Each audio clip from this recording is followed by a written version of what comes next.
Hello, it is Tuesday, February 22nd, 2022, all the twos. I am exclusively on Twitch as of this moment. I'm not streaming to any other platform, not going through Restream. This is going directly to Twitch and only on Twitch. So let's see how this goes. I did some juggling to try to make it so that all this would line up properly. Let me do one more thing. Quit that program. Boom. But yeah, I'm now an affiliate on Twitch, and so that means no simultaneous streaming over to YouTube. I'm still trying to figure out how to best support my lovely YouTube viewers. I think I'm going to off-center. Tweak this. Which way am I? That way. I'm going to tweak the camera. Probably try that. I don't know if that made it better or worse. I think that made it worse. But today I'll be drawing that thing over there. There's some chainmail I need to do and work on the textures of the king. Then I'm going to color flat on my computer. I'll probably have some artwork up on the screen while I do some touches. I have to do that over on my desktop and then send that over to the iPad. Hello, Dry Erase Crow. How are you? For now, I don't know. What does that mean? I'm terrified. Oh, let me make sure the chat is working below. And there it is. So we're just on Twitch. I'm going to figure out what to do for my lovely YouTube peeps. No YouTube streams for now. That's true. I got to sort all that out. Again, it was like I left a quick message over on YouTube, a little live message there a few minutes ago saying, come on over here. This is where I am. I didn't get to do some of my usual social media promotions saying, hey, catch me over on Twitch. Yeah, a lot of this was a lot of juggling behind the scenes stuff I normally have set up. Instead of going to Restream, this is going just to Twitch. And so we'll see. We'll see if there's any drop frames. We'll see how it performs. We'll see if it's less spam to deal with. We'll see if anybody turns up at all. No, you're here, so that's all that matters to me. So what I'm going to work on is, this is the page I was struggling with. If anyone thought that the 3D modeling was complicated or me carving and carving and carving away, this page was exactly the same. I was not happy with Quimp's figure as he was cutting through the chair. It was still a view from the back. Again, I like the idea of all that force coming from the chair and cutting it, but Maledicta doesn't need that amount of force to cut through a chair. He's a magic sword. He can slice and dice, do anything. Pretty much anything. And so I really wanted to show Quimp's face, especially given the dialogue, the exchange that's going on between the king and Quimp. I'm also going to be better. I'm going to try to be better about catching notifications. Last stream, there was a spam bot that popped in there, and it went 5 minutes, just rambling. And I didn't catch it until, it had been on the screen for basically Twitch's own in-house. I guess that person spammed so many other people with much faster reflexes than mine that it was fixed by the time I even noticed it. So I'm going to create the chainmail on Quimp's armor. Thankfully, it's very easy. He's very cropped. A lot of chainmail is off screen. And then I'm going to put the texture on the king's costume. But overall, I'm very happy with how this page is coming together. I like the way the king is defending himself in the last panel. Quimp is still in over his head. The baby dragons are scattering in panel 1. Yeah, I like it. Okay, so I'm going to turn off some of the background just to make things easier to... I'm going to draw on some guidelines for Quimp's armor.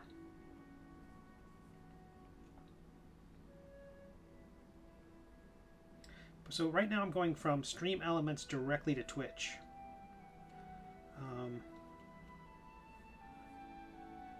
I'm hoping that will be fine. I still have Restream up on the other screen. I use that to titles. I found that was easier. I'm just probably not familiar enough with Stream Elements to do that just yet.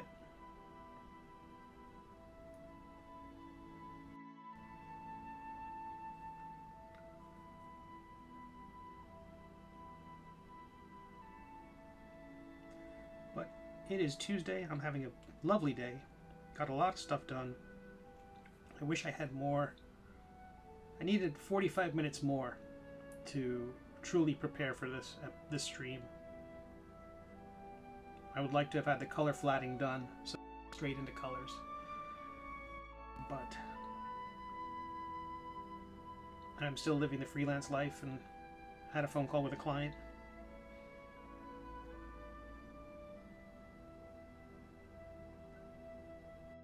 And the whole week is starting late. I also dropped off, thankfully, the very last of my Kickstarter orders. So if there was a handful of people who were waiting basically since the beginning of winter last year to get their books. I can show you. I got some copies of the Kickstarter book I did. Where are we? This is a great example. I received some prints of this book from the printer, and this is the text on the spine. It is basically sitting on the bottom of the... It's not centered. And according to book printers, that's within the margin of error. So if you go to a bookstore, you might see spines and things like that a bit askew, and they don't care because it's just a book. It's not a, you know, it's not something that's a collectible or a keepsake the way Kickstarters tend to be, or comic books tend to be. You know, they think it's here.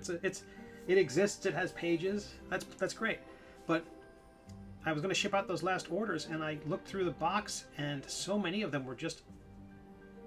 I couldn't send it out like that. There's no way. So I got them to replace like 3 of the 15 that were totally messed up. And I just ordered more and sent beautiful copies to my supporters because, you know, I don't want to send them junk. And that's just junk. So I'm going to have a sale on my website of basically irregulars. That's what... I don't know if they still sell those. That used to be a thing. You'd go to certain stores, like... It wasn't like top of the line. It wasn't like Macy's or anything like that. But there were other stores growing up where there were irregulars, things that were... Not that one pant leg was noticeably shorter than the other, but just things that were produced and they weren't quite right. They weren't going to put them on the shelves at JCPenney. So these are still fine. They're still good reading copies, or if there were some lending libraries around here, I would just drop off them. But someday when you're famous, the messed up ones will actually be worth more. I like to think all my stuff is messed up in some way. But right now I'm mad all over at YouTube. Sad. Wondering. Where is he? Freaking. Well, hopefully they see that note and come on over.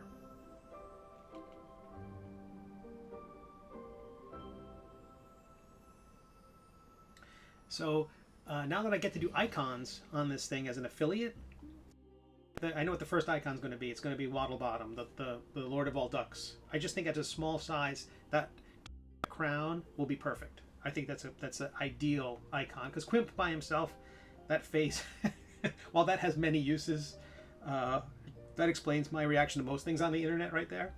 I think Wattlebottom will be a cuter first step.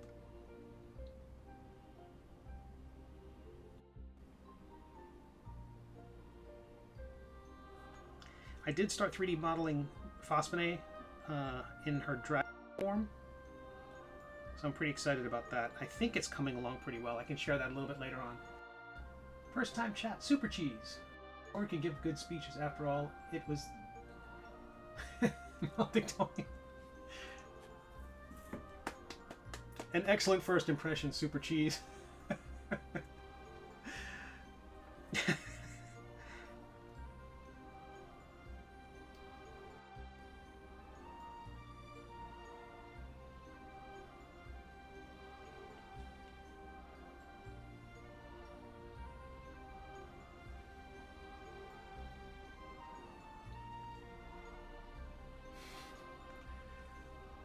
It's easy to see and not too detailed. Right, the icon. Right, that seems to be the real trick. It's pixel art. So I don't know what to do with the animated option, because I guess I get to create one animated icon, and I am thinking about that.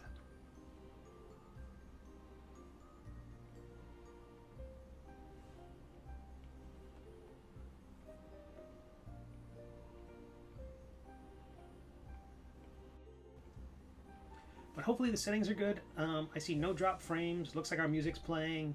Looks like my microphone's way too far from my face, so I should be better than... I'm really sorry. That was not me being soft-spoken. That was me being just a dummy. Okay, so I put these grids in first, just so when I lay down the chainmail, I kind of have a sense as to where it's supposed to go. If I don't do this and just wing it, all, as the kids say, fakakta.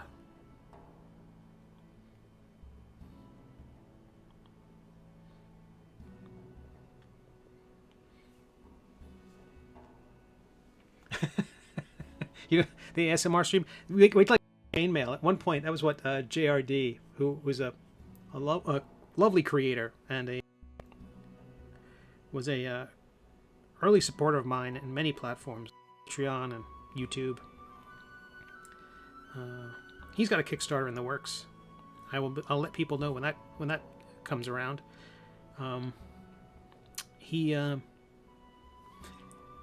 Apparently he was logged into the YouTube thing back when it was a slideshow in December, and it was just the sound of my pencil tapping in all the chainmail marks with quiet music. It's very nice. Hey everybody. Can't get to sleep?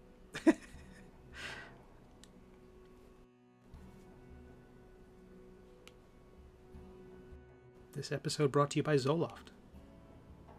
I don't know anything about medication. Zoloft is I think Zoloft is I don't know what it is. I think it's supposed to help you sleep or something like that.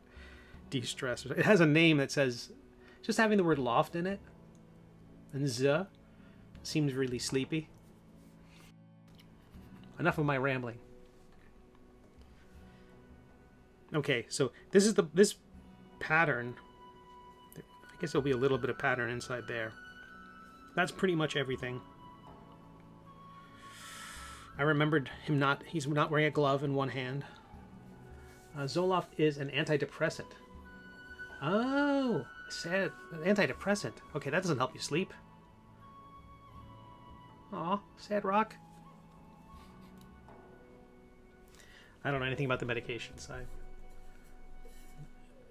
I've been very lucky. I had to take I forget what it was.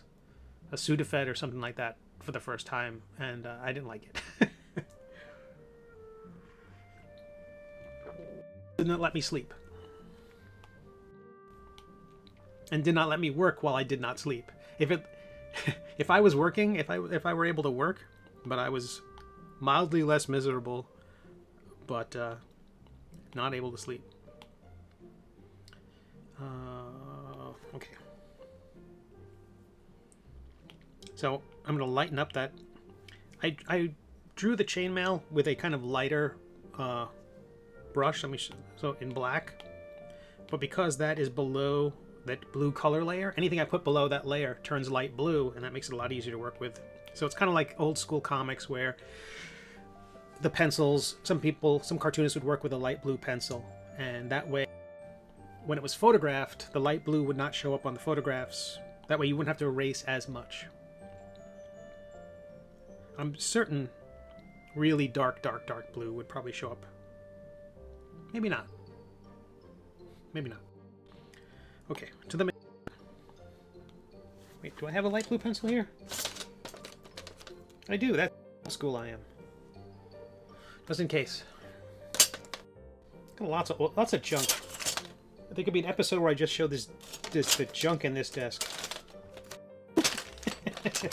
All sorts of crazy art supplies.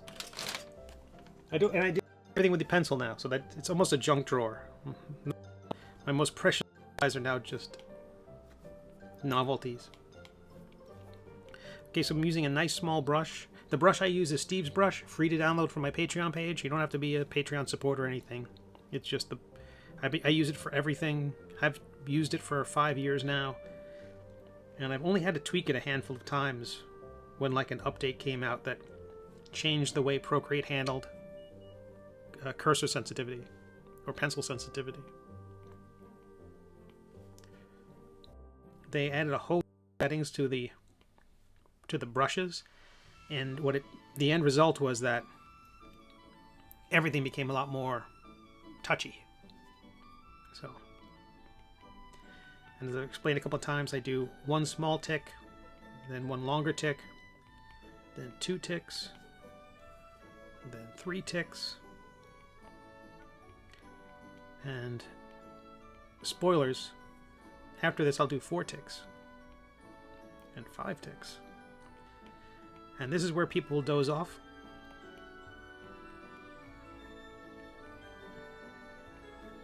People seem to really love the end result. And the thing is, I tell people, here's how I do it. And I've never seen anyone else do it. I think they're like, yeah, that looks nice. You're in. It's like, here's my secret sauce. And everyone's like, yeah, that's nice. I don't want to do that.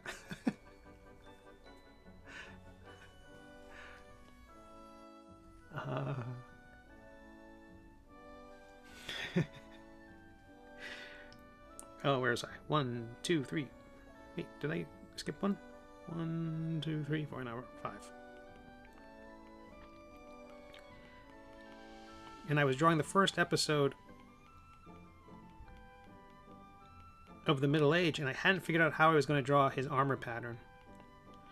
I looked at a lot of other cartoonists who have drawn chainmail on figures, like Russ Manning and Ramona Fredon and Wally, who was basically doing an impression of Hal Foster. And the way people have drawn, the scale mail on Captain America, I would have been fine with scale mail. It's not like I was beholden to a specific style. I thought chainmail, but this really is nothing. This is none of that. This is just tick marks, hinting at armor. But I came up with this approach just because I needed to wrap my head around it, and didn't think I'd be doing it for 6 years. And I really like the end result. I kind of regret it a touch.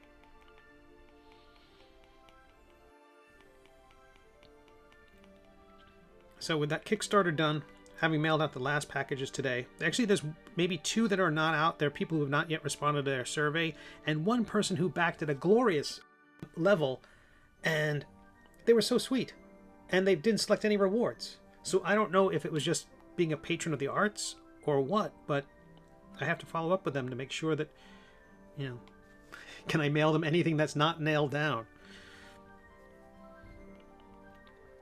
And then to increase the contrast a little bit, this is a very small figure. I'm just going to put this pattern in. And then later on, I can show you, there was a Dungeons and Dragons illustration I was doing last week. I don't like that.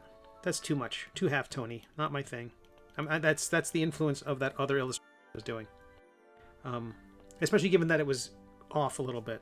I don't mind adding a little bit extra, as long as it follows the pattern of the grid I drew. I don't want to start introducing half-tone to cross-hatching in a comic strip, because, I'm already out of my mind enough. I don't need to add that, especially given that the color does work. People think that it really cleans up the line work a lot, too. If you do really rich colors, the line work suddenly looks sharper.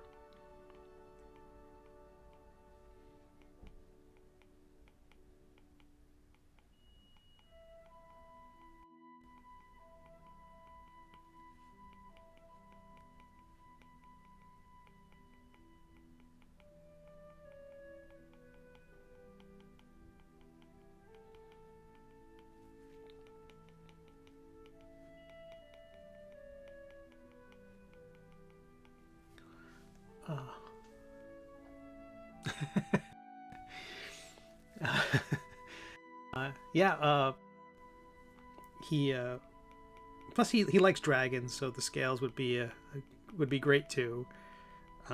He's friends with dragons, and I don't know if you're familiar with the story at all. He's very fond of dragons, but a few dragons in particular.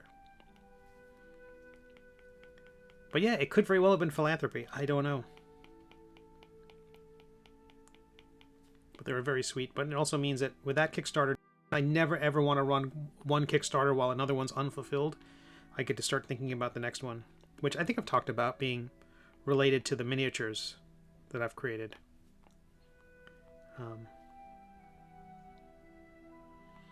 Yeah, I think I like that. I'm going to add one more, just a little bit in between. I keep hearing beeping outside. It's very obnoxious. Like a weird, evil beeping.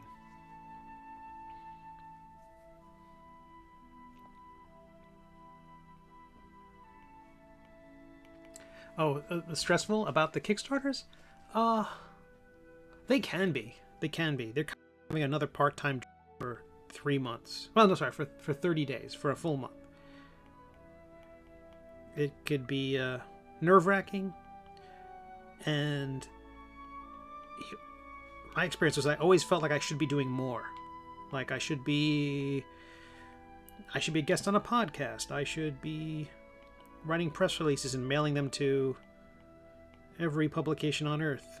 I should join TikTok and start dancing.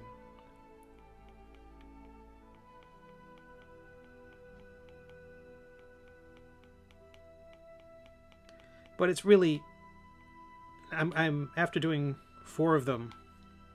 4 of them? 5 of them.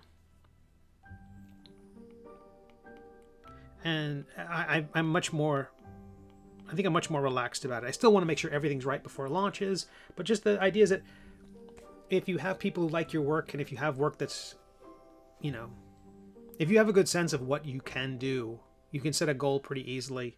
A friend of mine is setting up a Kickstarter now, and you know, it's just about knowing, okay, on day 1 I'm going to get 100 backers or 50 backers, and what do I have for them that they're going to want? And then you do the math, and you set up that as like 70% of your goal. I think I'm going to have 100 people who are willing to buy my $5 book. And knowing full well that the shipping price that you add in Kickstarter gets added to the total accumulated, so that's part of the math of the goal within Kickstarter. Unless you do the shipping afterwards on BackerKit or something like that. But I've never been comfortable doing that. I always feel like, yes, more money goes toward the project and less is taken by Kickstarter, but you know, you're just kind of hiding a cost from people. And I'll still support a project if I have to figure out the shipping later on, but give me a ballpark. I'm much happier paying the shipping earlier on. But then the trouble is, because shipping costs are so expensive, it costs $8 to ship something, and then if you charge $8 for shipping and then Kickstarter takes its 10% and the credit card company takes its percentage or whatever the total is, you only get $7 to pay $8 in shipping, and now you're, suddenly you have to charge $9 for shipping, and you better hope you get the stuff out before the rates go up. And the Postal Service has yet to run their postal hikes by me before my Kickstarter.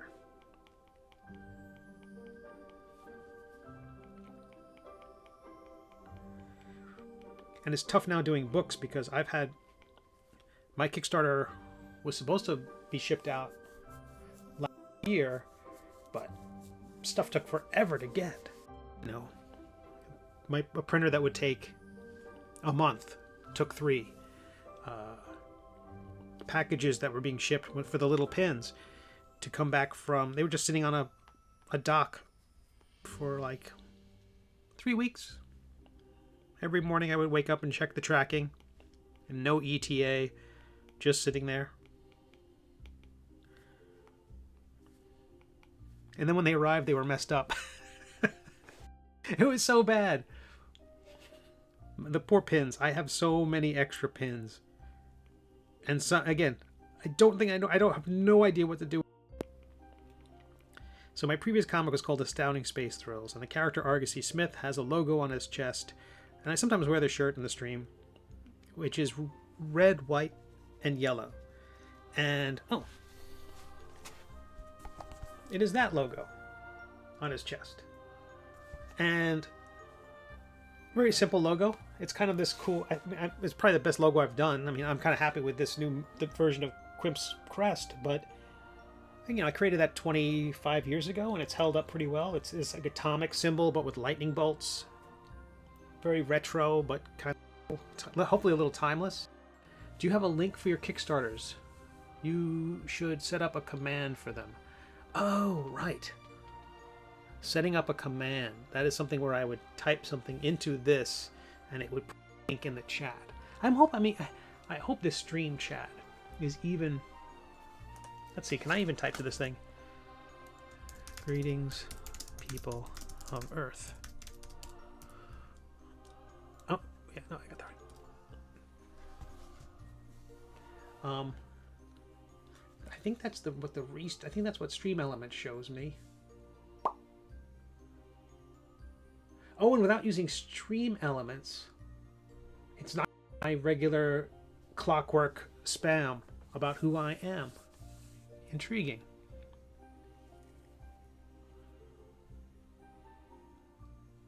Huh. So I have to set that up as well. And I didn't, again, I might take a slightly, you can find all the commands here. Oh, hello.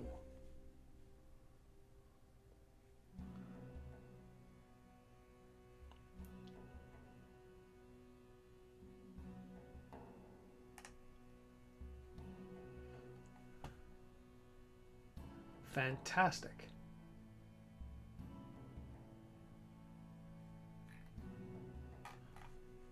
Noted.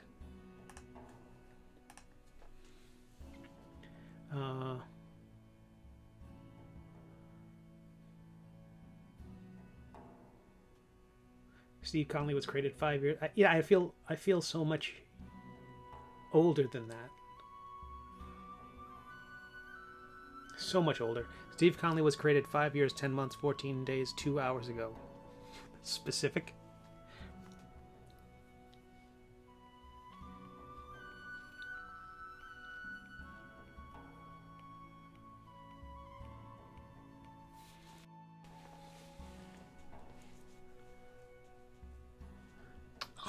To be 4 years, 10 months, 20 days, and 16 hours.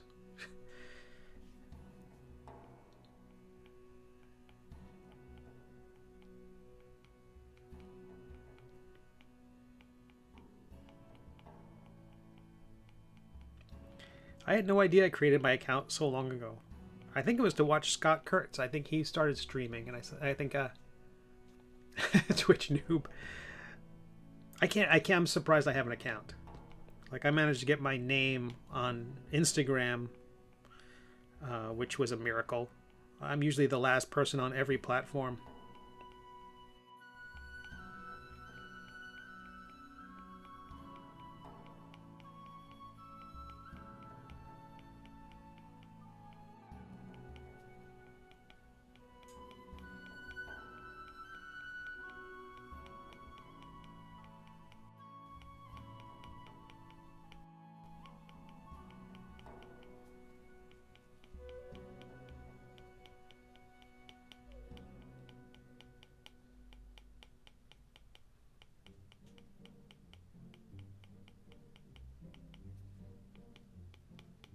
So I haven't seen the any photos of the new 3D print yet. I'm hoping to see that soon. I thought I would have seen it by now.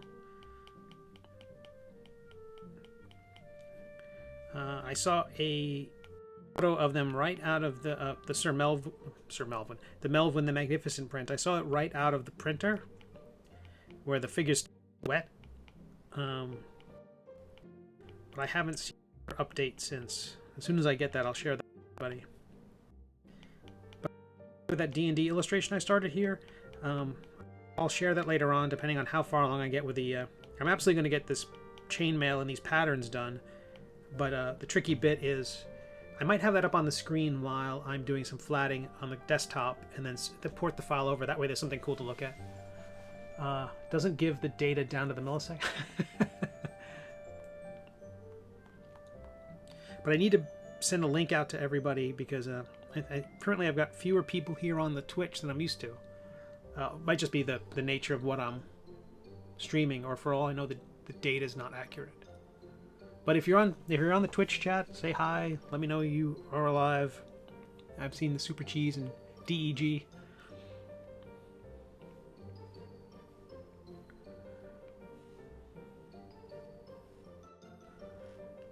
Again, I'm trying to think about the, is it worth continuing the stream to both platforms?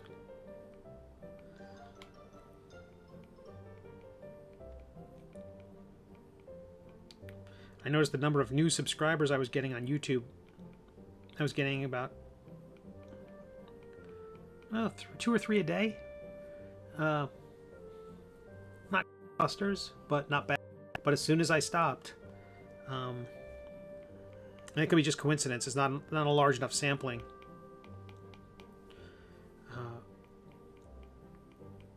But I had suddenly it stalled. For all I presume Google's algorithm and text-to-speech, speech-to-text technology is sufficient to say, this guy keeps mentioning the word Twitch. Let's not send people his way.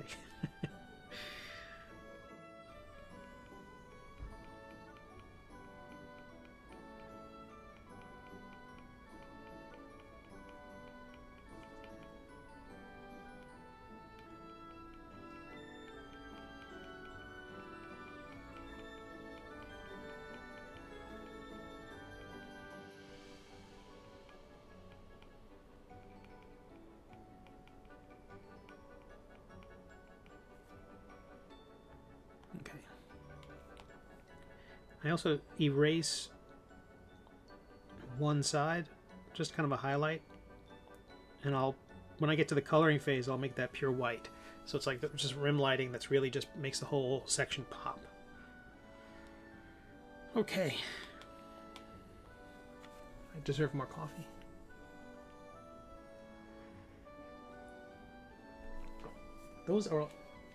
There are a lot of channel commands. Holy cow.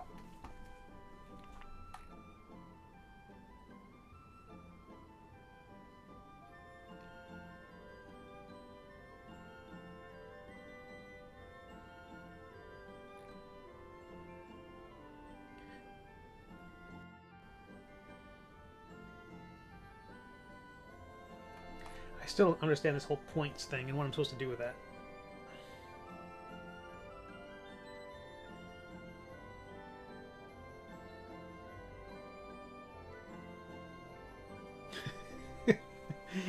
One command is to control the hype cup. I don't think anybody deserves that amount of power. I don't know what that is. I imagine that was one of the chalices that Indiana Jones could have chosen to drink from. That would be like amongst the many tankards and goblets, there was the hype cup.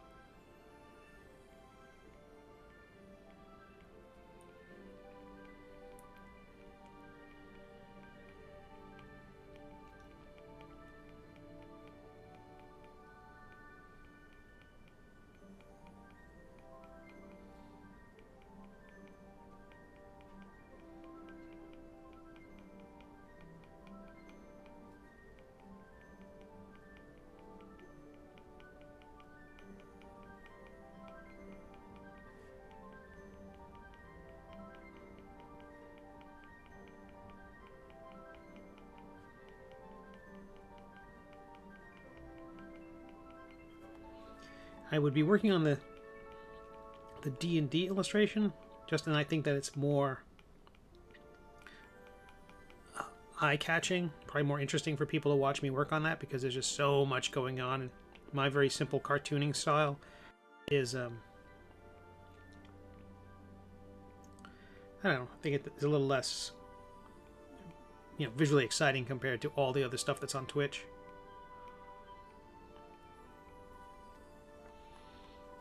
I don't like those. I'm going to undo those. They seemed uneven.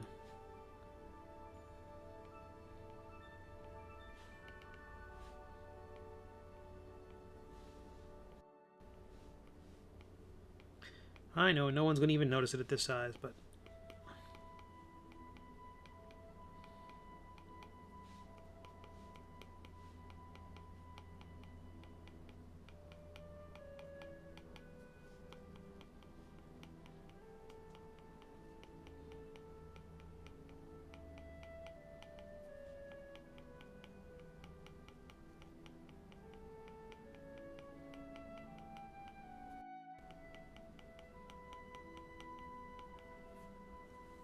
David, is that blue grid to map the contours?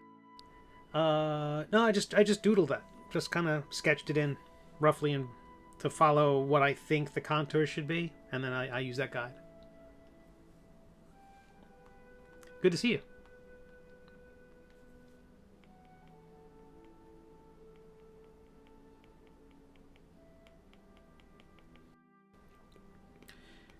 I streamed that part at the beginning of the stream. I streamed at the beginning of the stream, and during that streaming, I drew the grid, so you can see me eyeballing it and erasing sections of it when I didn't like it.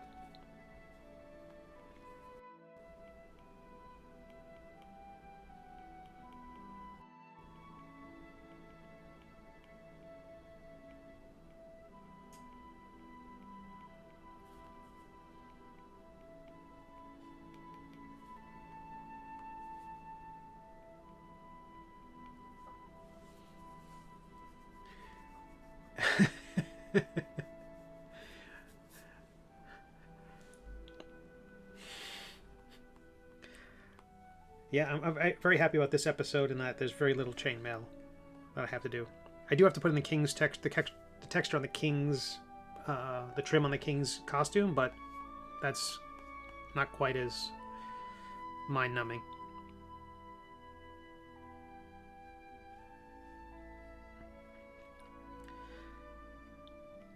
I was a little harried starting this episode. Now that I'm streaming directly just to Twitch, no restream, so there's no middleman. But I also had to set a note to YouTube, just so folks know, hey, I'm over here on Twitch if you want to come join me. So I don't know who will see that. I have to think Google's algorithm and engine is smart enough to know that since I gave a Twitch URL repeatedly, that it's not good for their business to let anyone see that. If anyone mentions Twitch more than 5 times in their video, in 5 minutes in their, more than 5 times in their 2-minute video, don't show that to anyone.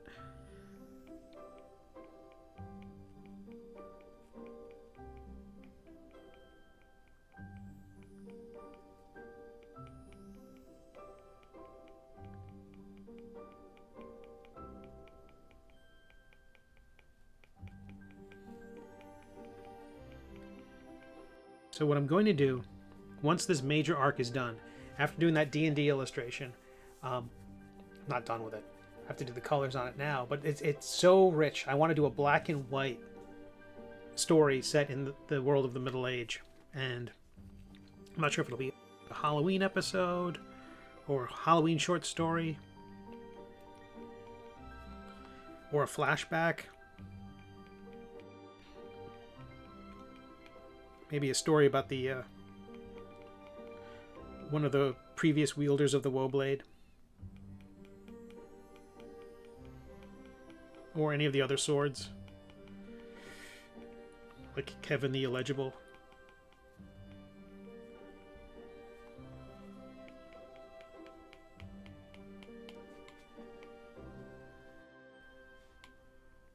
Oops.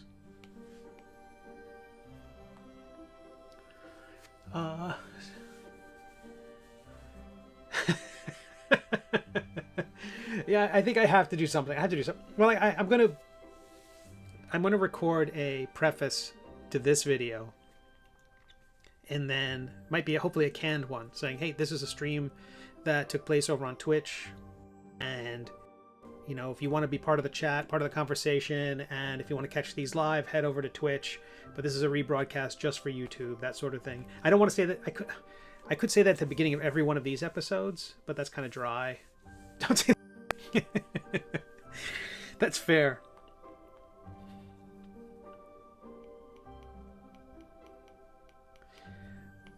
Okay, I'm blinking in Morse code the website that you should visit.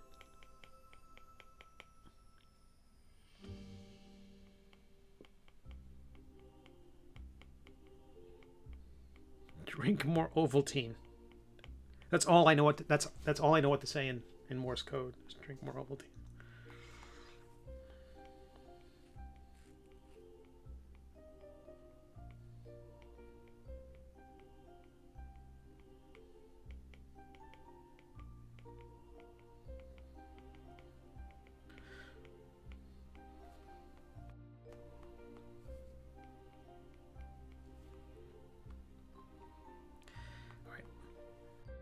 The word for suffering through me doing this chainmail is that once this chainmail's done, I'll show you that D&D illustration, how that's coming along. I kind of went nuts with it.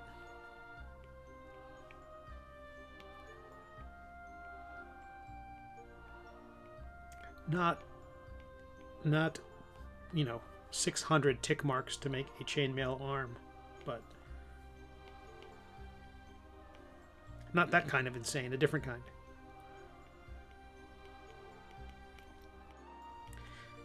Might have mentioned I created a missions, kind of an artist's brief for that illustration, and because I'm trying to get some of my old college friends who had artistic aspirations and were pulled into the real world.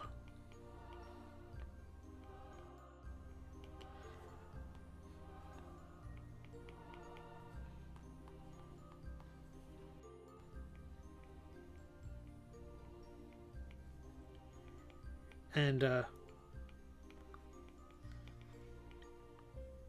think because the story's a cute story or a fun story, that my fear is that if I ask them to do a little spot illustration, that they would attempt to make it funny. And I don't want it to be funny. I want it to be sincere the way those original D&D books were sincere. Like, these guys they weren't trying to do a silly drawing. They were trying to do something awesome. And if it came out silly, that's fine. But, you know, it wasn't like, I don't know, Ed Wood didn't make a joke, you know? I think it's better if it's sincere, I think.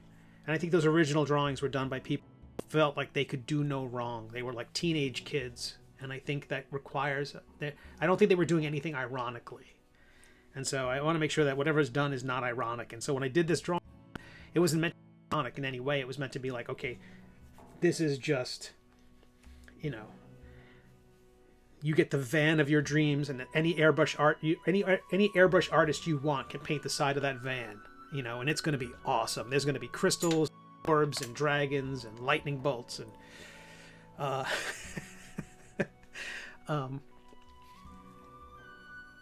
you know, even saying that sounds like I'm making fun of it, but I'm not. It's not that. It's like, I'm loving that. I'm like, that is so just awesome. It isn't, you know, it's, I don't know. It's sincerely awesome.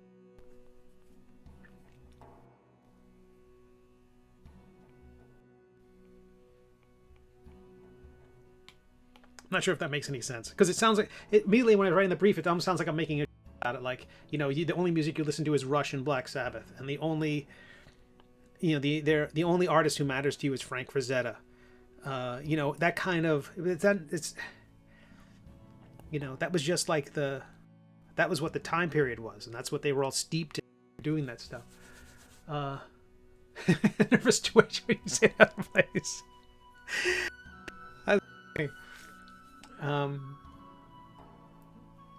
The van from Onward. Oh, I don't recall that. I did see Onward. mostly saw Onward. It was on, and I was not. My attention was not kept.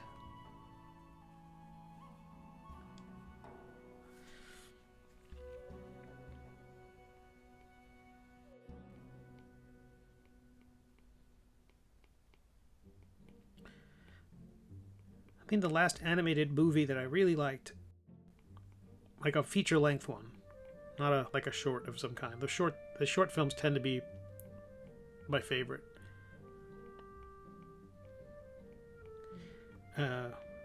What was it? Meet the Robinsons? Is that what it's called? I think it was a Netflix one, and it was about machines that go amok. I think that's what it was called.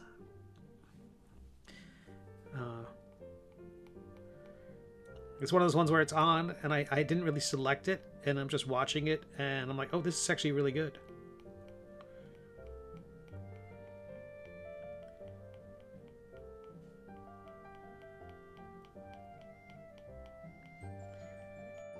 Usually, like if a nephew is over, something is selected from the part of the universe, and I'll watch something accidentally.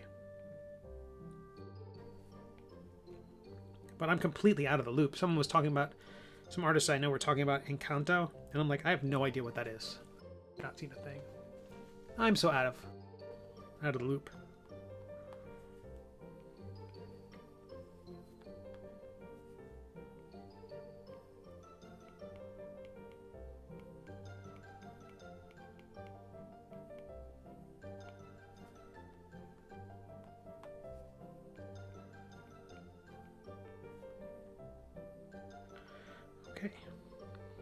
This is a mess. Lots of overlapping pieces and figures and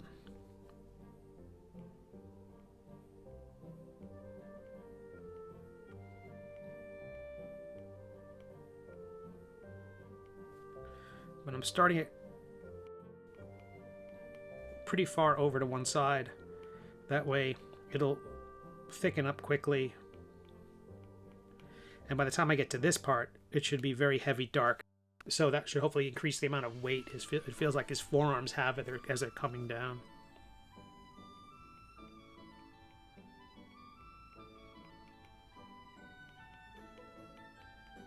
I'm going to cheat the pattern a little bit by kind of having it bow out just a touch to match what I imagine the shape of this chainmail would be. I want it to have some. I want it to feel like it's part of this material. That it's bending with his arm, even though, you know, the shape I drew follows his forearm, but it doesn't follow the fabric. I'm going to cheat it a little bit.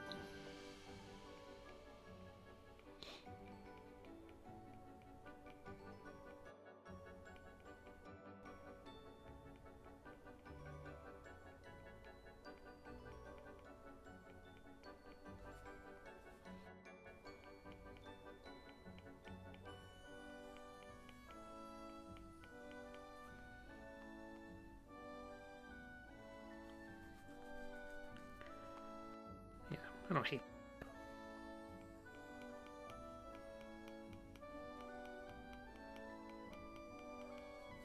Actually, I do hate that. That's the.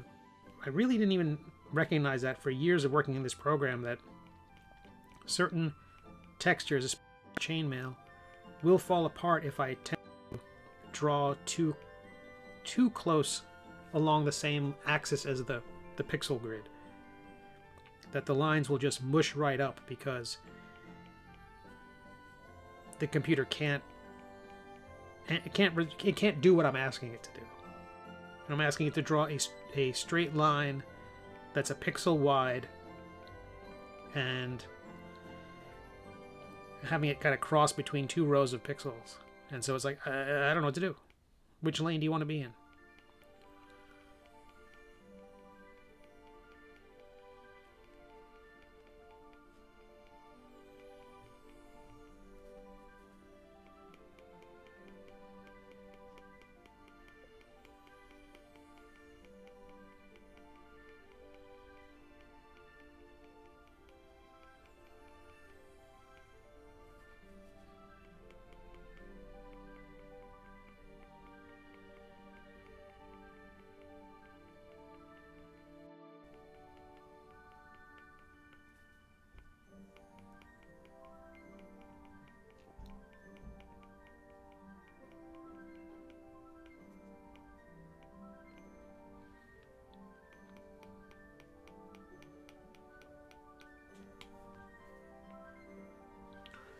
How we doing? Dry Erase Girl says, I haven't seen Encanto yet either. Oh, one of my kids bugged me to watch it, and now she's sick of the songs. I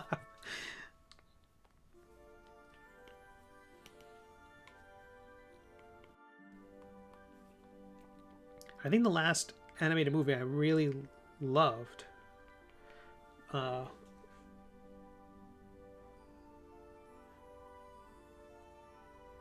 I think it was a Pixar film.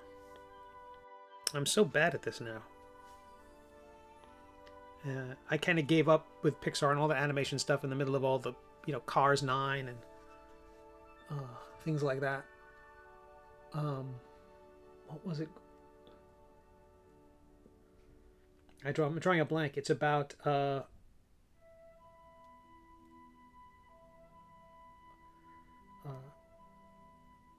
it was like the Halloween or Day of the Dead, and it was it was just gorgeous. Wish I could remember the name of it.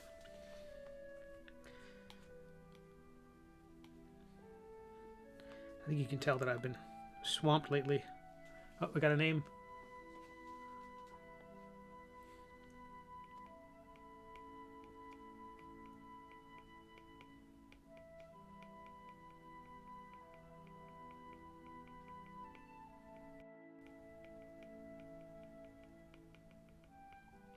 Coco, that's it. I really enjoyed that. I mean, it's from the paper cutout prologue to some beautiful color.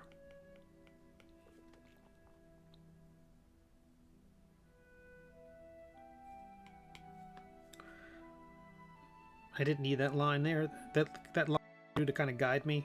I can remove that now. I want to hint that it was there, but not really.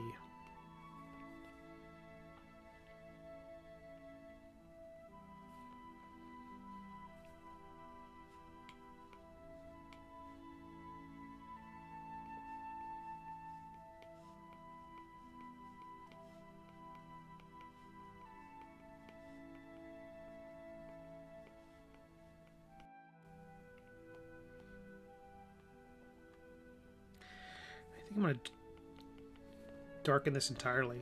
I don't think I need the reflected light coming up from under there. I think that it was undercutting the weight of the arm a lot. I'd much rather it feel heavy.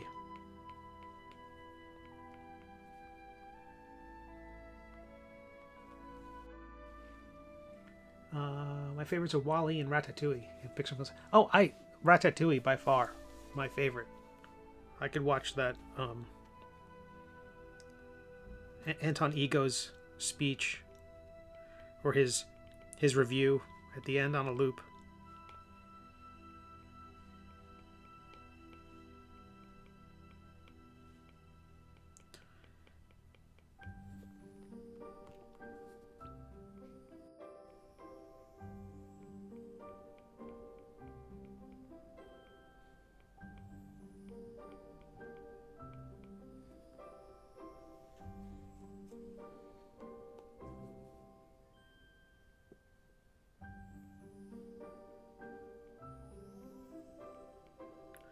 A lot of really bold choices in Ratatouille, like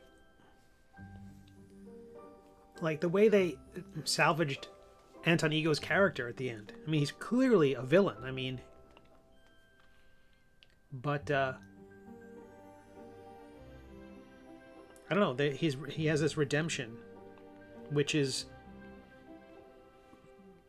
I don't know. It because they suddenly transport us to the Anton's viewpoint as a child. It humanizes the monster that they've spent the first 2/3 of the movie creating, or first, 90% of the movie creating.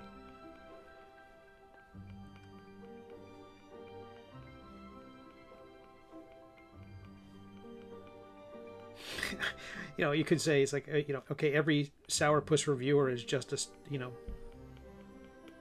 a baby.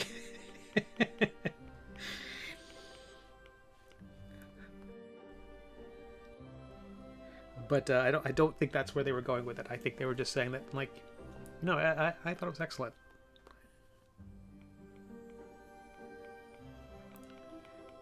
Love everything. I think I love everything about that movie.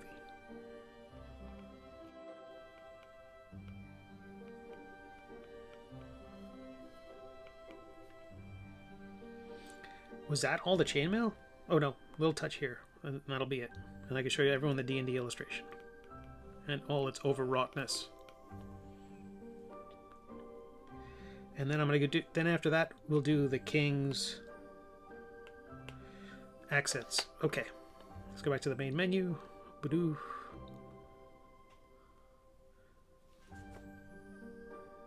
Overwrought, as promised. Ridiculous. I couldn't be happier. So, pretty happy with how the archers, the overall tonal values. I kind of put this shading over the archer's face to kind of put the face a little bit in shadow under the hood. Not too much, but again, I'm thinking some color will fix a lot of that, or at least will change how it's read. Ended up cutting little highlights out of the dark fur of the warrior barbarian's cloak cape. DEG says, agreed. The only reason I rank Wall-E above it is because I was fascinated at how much the movie made me care about the feelings of a robot. A song from Hello Dolly in there made me cry every time. That's good. That's it. It's a really good movie. It's really good. I think it's. I still have I might have gotten rid of my Wall-E robot. I have. You might see a bunch of incredible stuff behind me. That was design-wise very important. And also there's like a Iron Giant. But Wall-E was up there for sure. Put a little more texture in here. I don't think anybody saw the background when I was last working on that.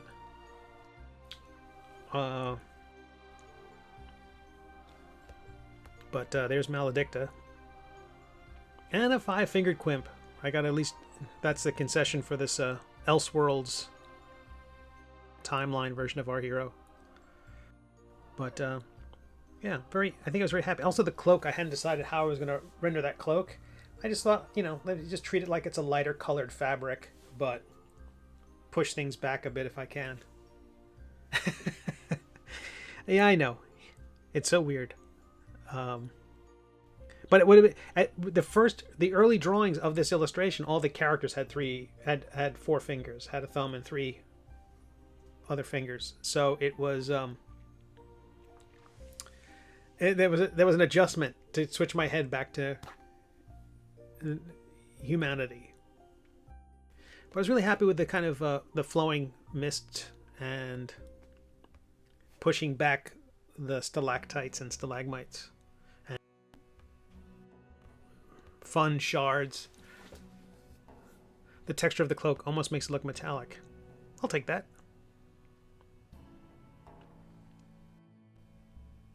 Yeah, really happy with how this turned out. I'll tell you what, I'm going to take a quick early break. I want to go post a little something on the social media to send people over here to make sure that they know where to find me and not look for me over on the YouTubes. So I'm going to take a quick break here. Let me see, let me do this. Again, we're on Twitch, going through Twitch exclusively, 0 drop frames. We're going to have the guest art and fan art gallery. So you get to watch that, and I'll be back. This will not have the timer for 5 minutes because it could be shorter, it could be a little bit longer, but about 5 minutes. Let me go studio mode. So I might be right back.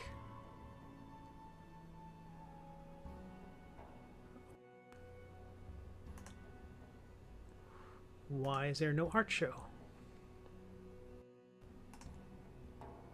Properties, I'm glad I checked.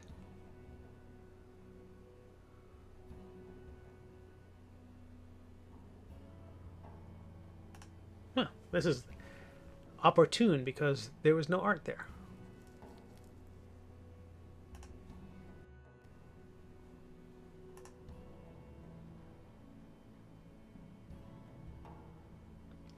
That or it won't play in the preview. In the studio mode. Studio mode gives me a view of the live screen and then a little bit of like here's what we'll get when I go to when I switch over. Let's assume it'll work like a charm, like it always has. And all right, give me a few minutes, and fingers crossed there's a fingers crossed that there's an art show.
And we're back.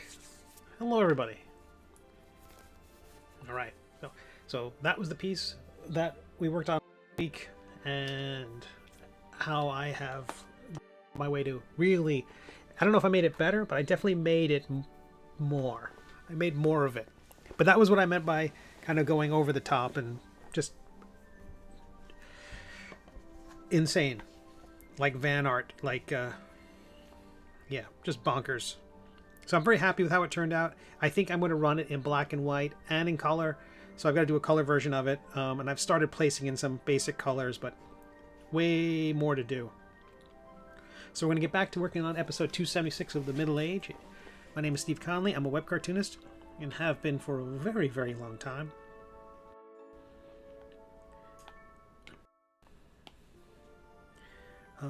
Ornaments.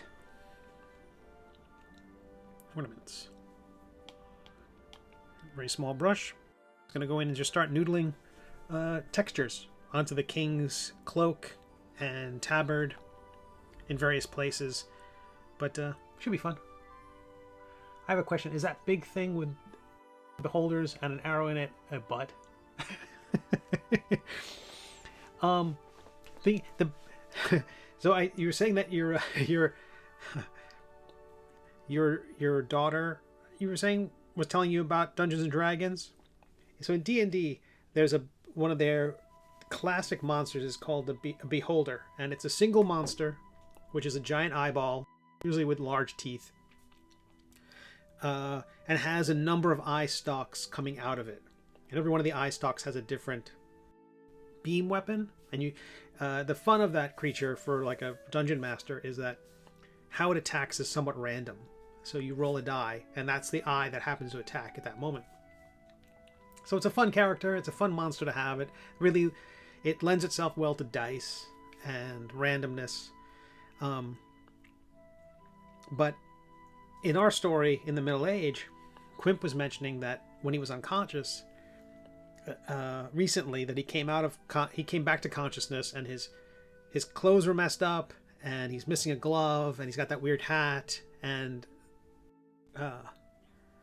Maledicta mentions that he fought a behinder. So then I had to draw I figured I had to draw a behinder, whatever a behinder was. And so so this is a behinder. But the whole point of this is to draw it in as serious a way as possible. It has to be so serious that hopefully will be the last thing you ever see. Not in your life, but in the drawing. In this particular drawing, you should see the magic user. You should see the various eye stalks. Thank you, David. And indeed it does. More than my usual projects. Slightly more. So this will be... I'm going to make a module. You can't call it a Dungeons and Dragons module because there's copyright, trademark, etc., etc. But a 5e, a 5th edition module. And this is going to be the artwork for it. And it's very stupid. I'm very much looking forward to it.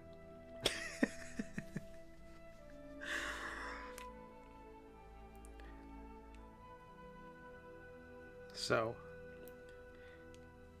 where are we? Here we go. Okay. Let's draw some ornament.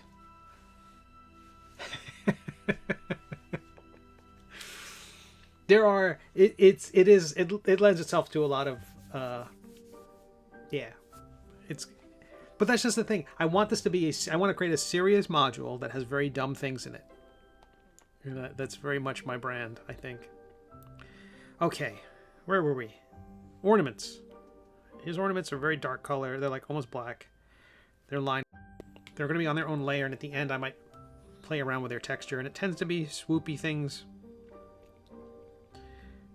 Organic kind of.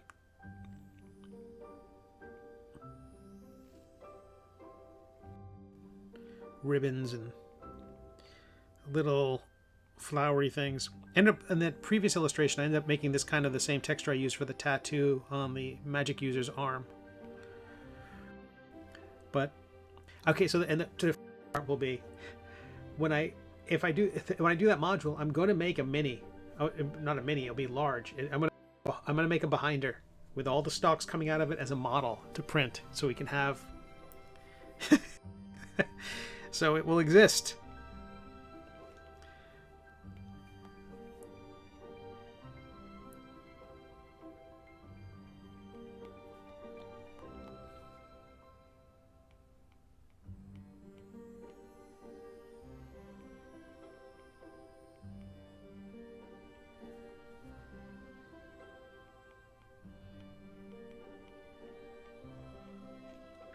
And this is the kind of content you only get exclusively on Twitch. This is the sort of thing that's bringing in all the money to Mr. Bezos. This is how he gets to go to outer space. Because I'm drawing gigantic butts.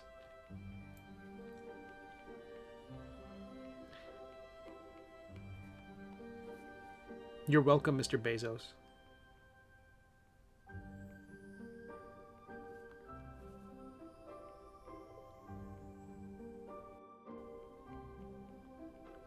See, if I stream this on YouTube, then YouTube would get all those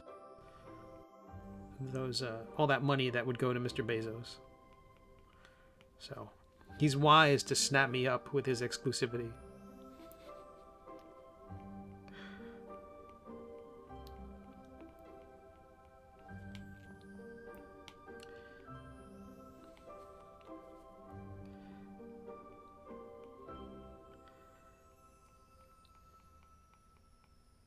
How else will Jeff Bezos get to go to outer space with Gil Gerard?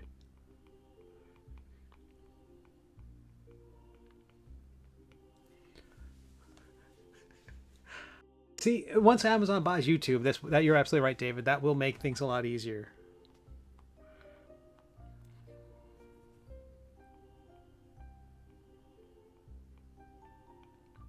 Once they own everything on Earth, everything will be exclusively theirs.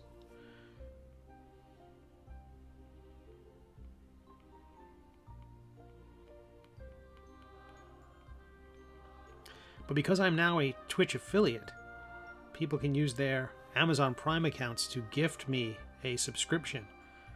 And that subscription will, of course, be used to purchase products from Amazon. Toilet paper. You know, whatever my shopping cart subscriptions are with Amazon. I thought it would be Disney buying everything. Oh yeah, or by and large, in one of Elon's space Teslas. Yeah.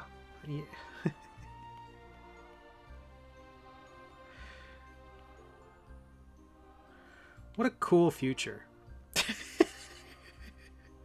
I don't recall that when I was a kid, imagining that the 21st century was just a bunch of space bros.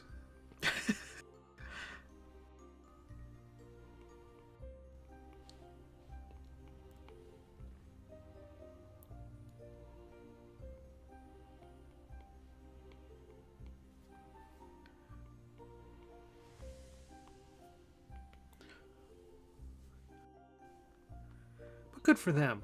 Good for them. If I had infinite money, I would have to come up with interesting ways to spend it.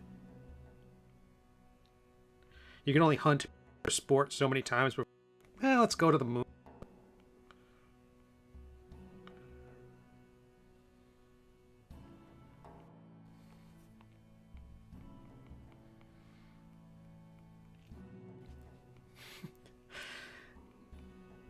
Where can't I be extradited from? Ah, space. Excellent.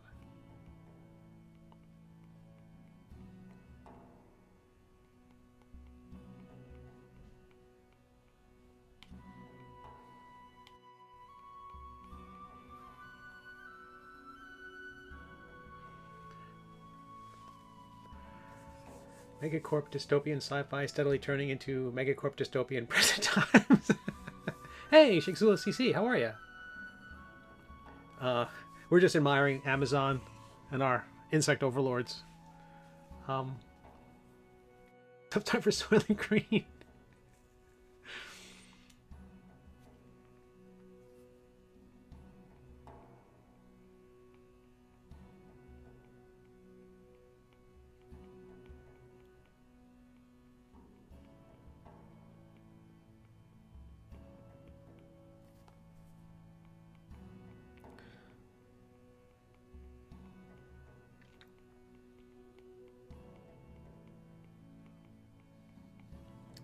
And these patterns I put on here are identical from panel to panel. I know exactly where I'm putting each one of these, so if you want to use these as a pattern, it works every time. It's always consistent.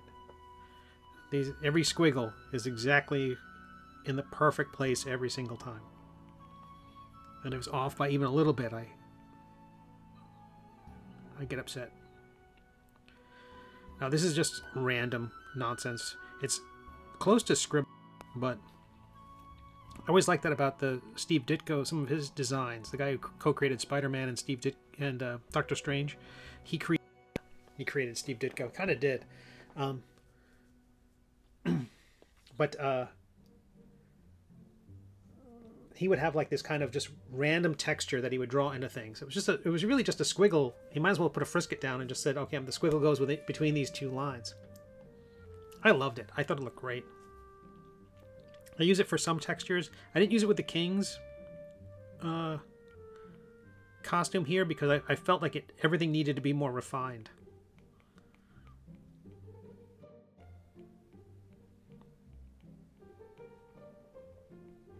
Kind of hinting that this is actually a high-end fabric or something along those lines. Again, the audience for this latest few episodes over on Webtoons has been very kind. Although I'm very happy that quite a few little I don't know, it's wrong to call them Easter eggs, but kind of plot points that I've left in there have not yet been snapped up in their chat anyway.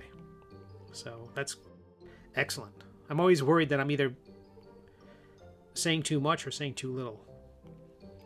But I kind of feel like every once in a while I go, okay, I'm gonna lean into it a little bit. I'm gonna put a little pepper on it.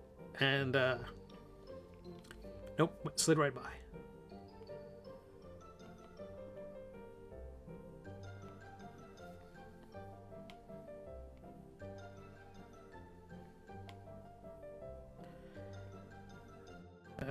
I definitely put in hints to where the story's going that I think people might pick up on. Again, it's so important, I think, to have those in there.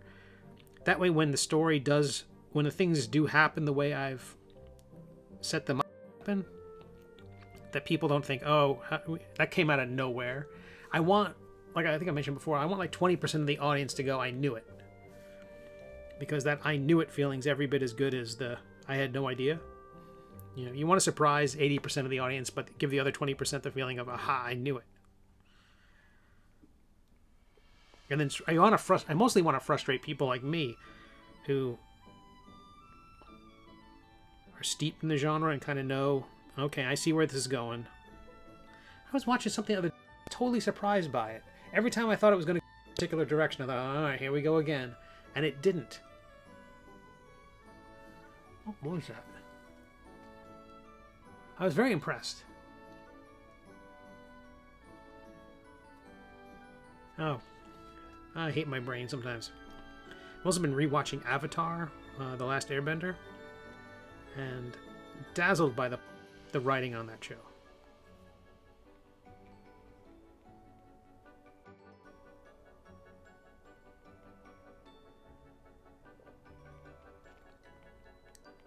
They're so good at not stating what's happening on the screen at that moment, but adding to it. Letting the animation do a lot of the work.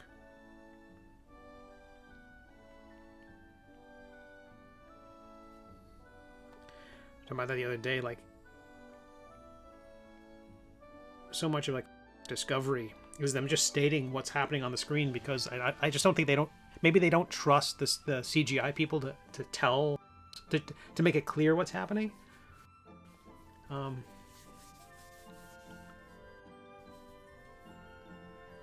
Someday I'll have one for the meme. What was that for DEG?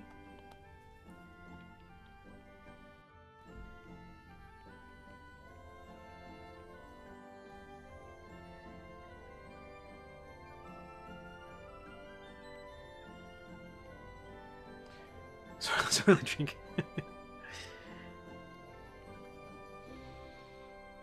All right, so I think that's where the texture goes on his costume. Wrapped around the edges of the cape. It's on the sides of the tabard. Oh, just missed some up here.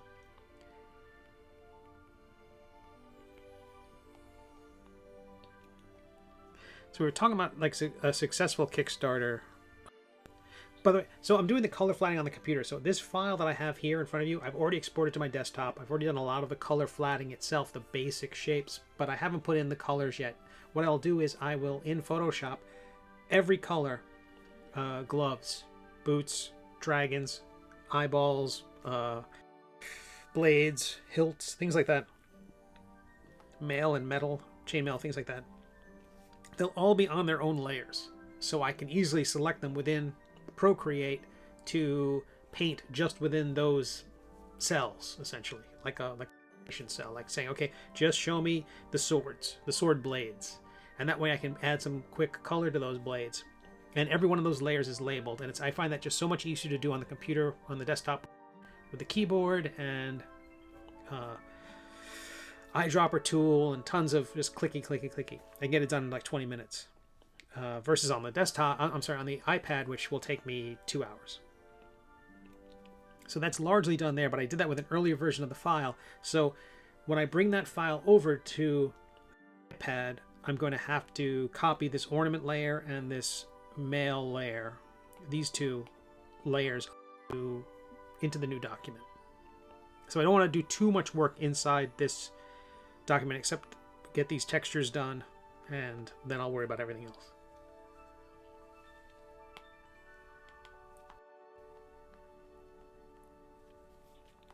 Originally, I thought about giving the king chainmail armor as well, or the similar mail. Oh, no, that's too much. I'll go out of my mind. Or out of my mind.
And if anyone wonders why the pattern changes on his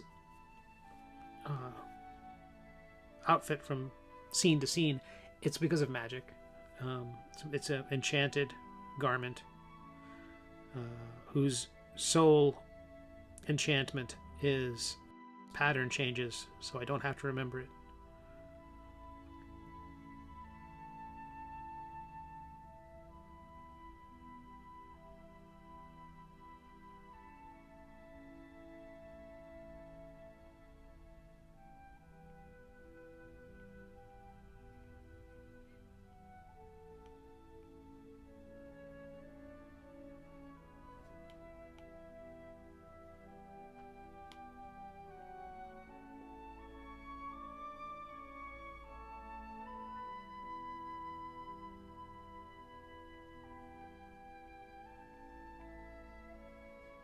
I don't like that at all.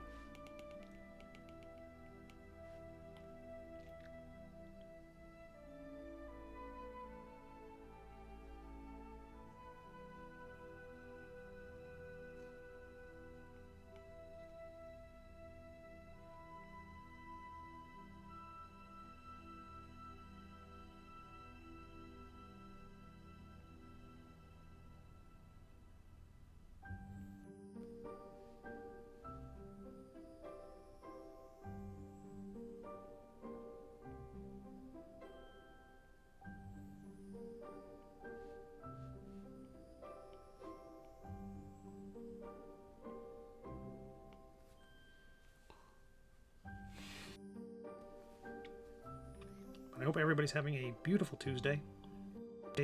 All the twos. I'm not sure if we're celebrating or something like that.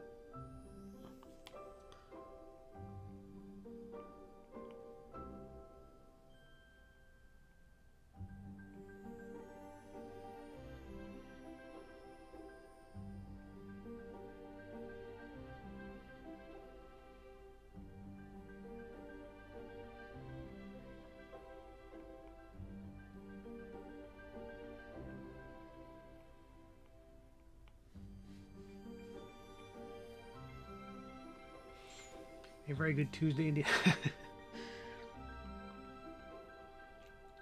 But again, my name is Steve Conley. I'm a web cartoonist and have a very, very long time. My latest webcomic series is called The Middle Age. It's what I've been working on for the last 6 years. It is totally free to read online. It's available on Webtoons, Tapas, Go Comics, and on my own website, as well as on Patreon, where they get the high-res version and lots of other goodies.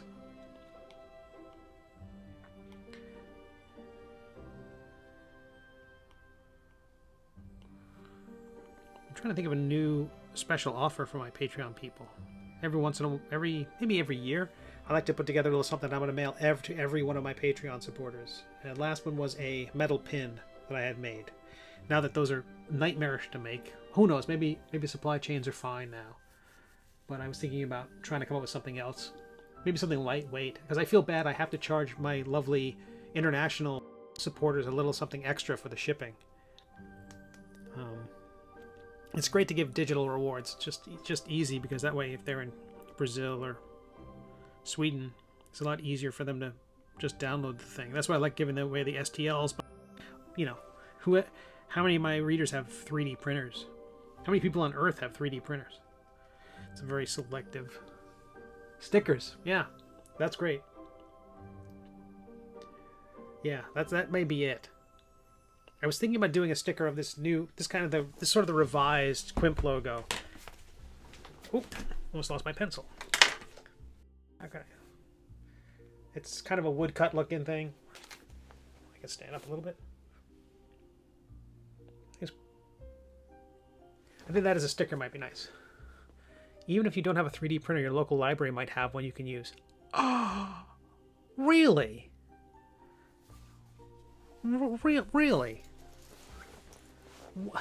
May I ask in what part of the country are you?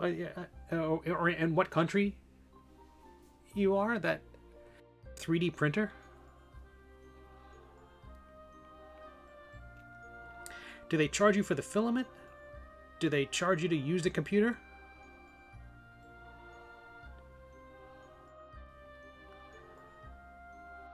Is there a waiting list 2 months long?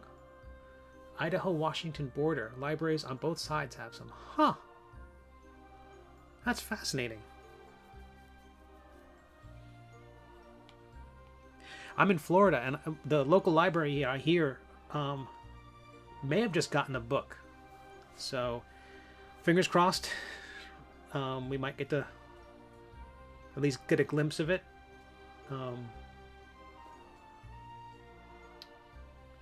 Well, they have Hoopla. Does that count as a perk? Hoopla is like a free streaming service available to libraries where you can download books and some videos. Like a very small number of videos per month. But it's nice that they provide that. But a 3D printer that's fascinating. DEG says our city library is trash, but the town next to us has it in their library. That's amazing. I have to look into this. But and the library where my husband works has a huge 3D printer. They 3D printed an anatomically correct skeleton.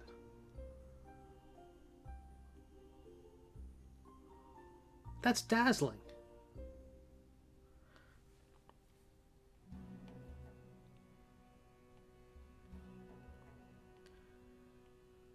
Okay, so let's say someone out there is 3D print as a STL of Iron Man's armor.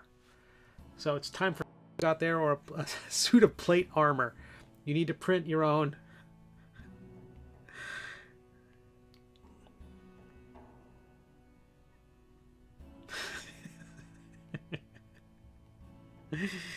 Oh, Super Cheese, you're awesome. Uh, but do they charge the patrons to use it? Is there a you know, like if you want to use, because some of these prints can take hours and hours to print, and they have to be printers. I can't imagine they have the ventilation system to support a resin printer. Or is it a service like a help desk where you give the STL file to someone who knows what the heck they're doing, how to even out the build plate and get the print off? I can imagine somebody going there. They can't have access to the machine. That's like Kramer talking about sticking, you know, you put the you make your own pizza, you put your hands in a 600-degree oven.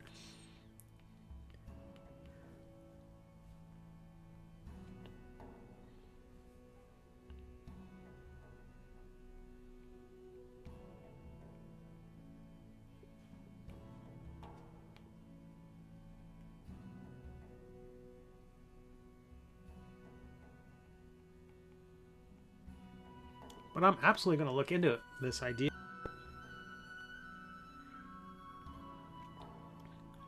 I had a 3D printer for a while. It took up so much space. I ended up giving it away.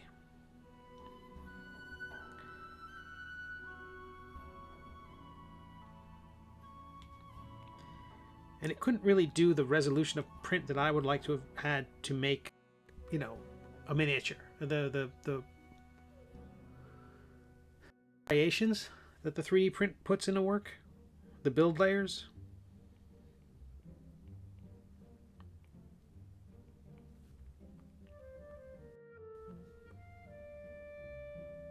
Oh, his glove needs it too.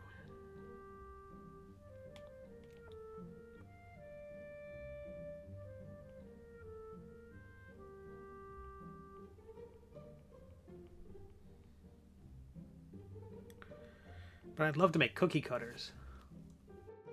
You supply the file and it's 20 cents per gram of PLA plastic. Huh. Well, that's great. That's fantastic.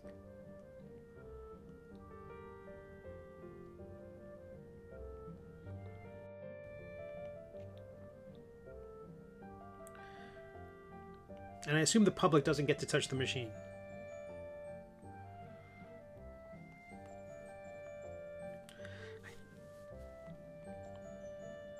I think his crown needs to be on his head like this. It shouldn't be back like that. I'm going to have to fix that in the next version of it when I bring the colors over. Okay. Let's see how I can do this. How can I do this? That's like blocked with glass. That makes sense. I'm going to have to look into that. That's amazing that libraries have those.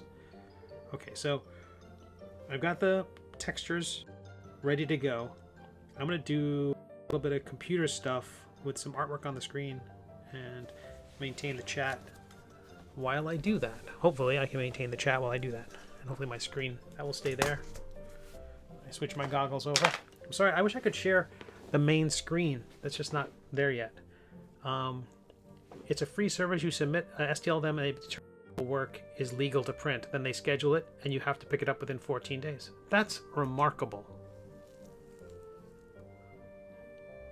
I got to look that up and see if there's anything like where I'm at. Or I have to move. Okay,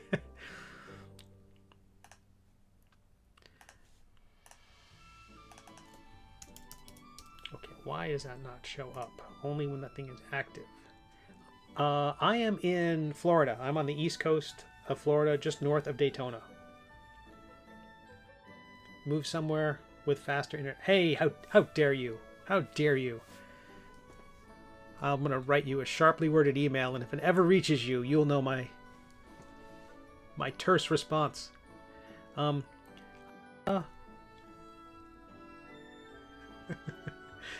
internet's fine here. The Wi-Fi is bad. The Wi-Fi, I'm in a bunker. The good news is I'm in a place that's just high enough ground that I haven't had to move away unless a hurricane is going to barrel down directly on top of me.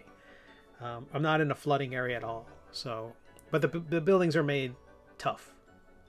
And I think the thick walls make Wi-Fi. My Wi-Fi is great. My service is great. You can see when I'm plugged in the internet, 0 drop frames. This is awesome. Thank you, Twitch, and thank you, my cable service. And I came from Northern Virginia, where the cable service was awful. The Washington D.C. area, Comcast. Oof. Illuminated Art says, Alpharetta, Georgia looks good. Does it? I don't know what's there.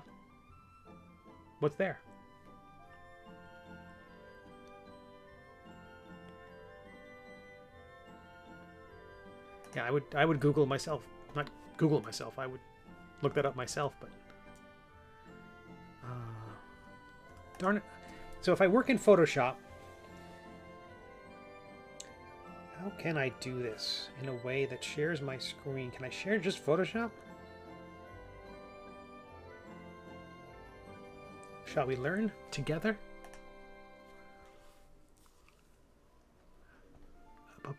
Okay, I don't think I can.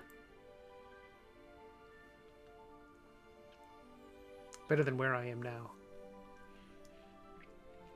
Florida, Georgia is perfectly positioned between the enchanting and the adventurous North Georgia mountains and the vibrant international city of Atlanta.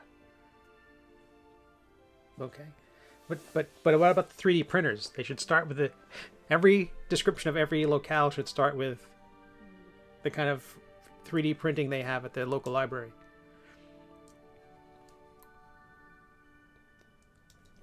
Hawaii.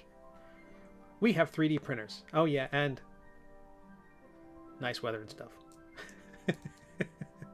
Volusia County Public Library does.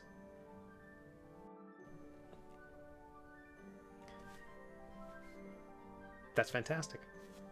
Well, that's fantastic. I wonder what damage I can do knowing that. I wonder if they've unboxed it. It's like in a crate, Indiana Jones style.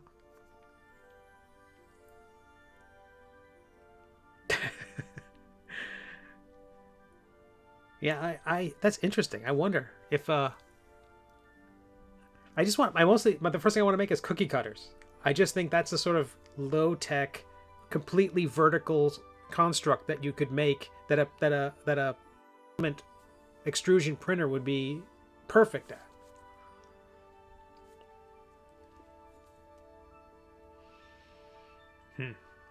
Okay, well, tell you what. This coloring, it seems like if I do the color flatting and bring that over, I'm gonna have to do that after. So I might just color this D&D piece in the interim. That would be more visually interesting than me just. You'd have issues with slumping. I would always. Yeah, that's my story of my life.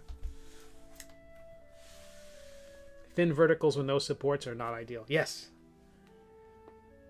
Oh no, and I would make them thicker than I wouldn't try to make a razor sharp. I would actually go the other way around. Oh really? Yeah, I would do basically. I would do the flat side. Kind of the side you press your hand on at the base and have them taper. Have each one of the walls taper. That way that when the mold is pressed in, I think that the cookie will still be fine. I don't want to speak for all cookies. But I think if they tapered slightly to a razor sharp point, just to a point that would probably be solid as a way to go. But like some of the Like I have cookie cutters laying around my office. I'm surprised this drawer is not loaded with cookie cutters. But some of them do have a nice flat side. The side you can press down with your hand. A mold rather than a shape. Yeah, kind of. Yeah. An impression on the face of the cookie is there. Oh, that's interesting. I hadn't thought of that. I could do that. Steve wants to develop cookie cutter web. Yeah. Well, I was thinking the star thing, like the basic outline, but the idea of doing it with a that kind of mold that has like features of the mold on it would be interesting. Let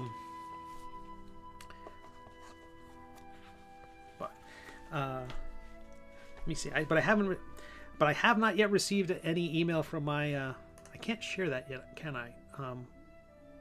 The maker of the new model. I haven't seen that yet. Darn it!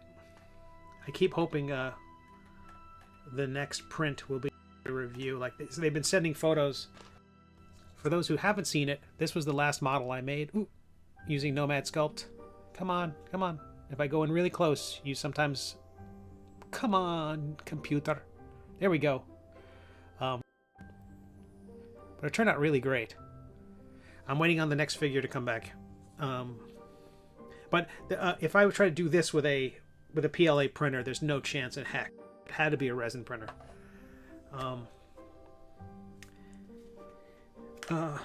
Okay, let me work on the color of this. I've started doing some basic color shapes. Let's do some of that. This is at least visually more curious. And I've started modeling the dragon, although I don't entirely know.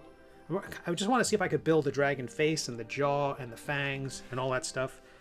I don't think I need that glow just yet. Let me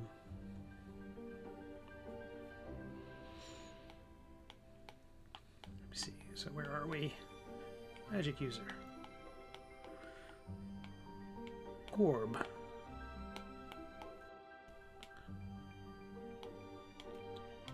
And these are in no way the final colors. It's more like, can I get these things in place so that I can then color them later.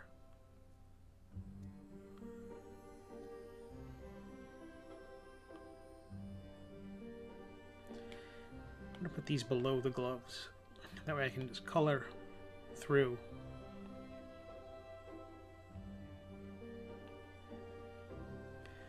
And you can see some of the glints were painted on with white. What I can do is when I'm done with the inks and I'm very happy with them, I can extract I can flatten all the line work together and then load a selection of the white line work and then remove that from the black line work, so it all be one consistent thing, or set the whole thing to multiply. But occasionally some of those nice white glints, I want to have them at the very top level and have them kind of cut away at some of the other line work. Okay, let's do the orb and gem.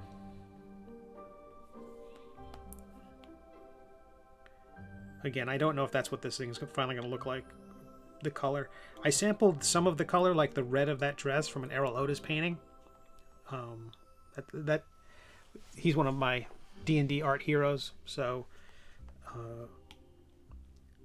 I want to have some touches of color. And I don't want the piece to be totally retro either.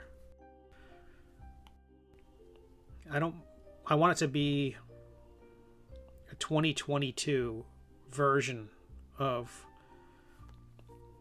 what me as a 17-year-old would have created, or if me as a 15-year-old what they would have created.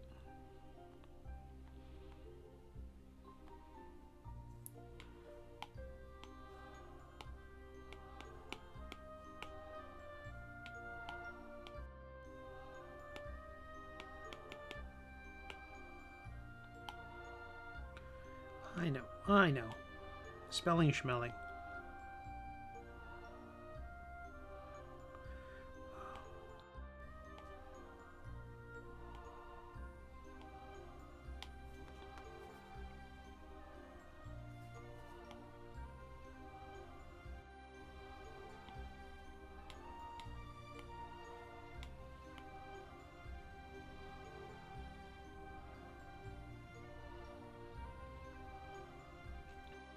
I was going to color flat this on the computer, but on the desktop, but it just would not work.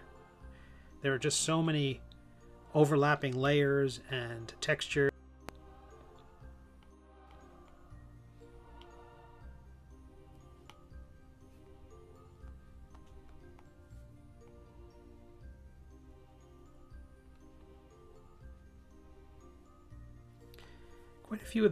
quite a few of those old classic module covers were done comic book style with, like, Bill Williams.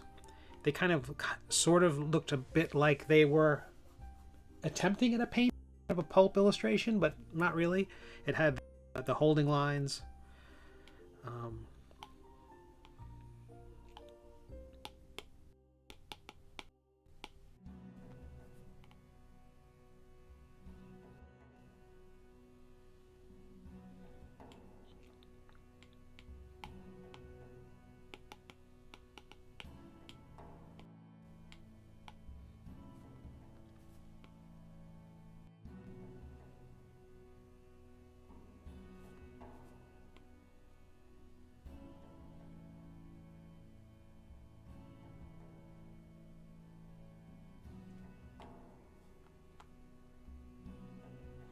See a little gap in the color there.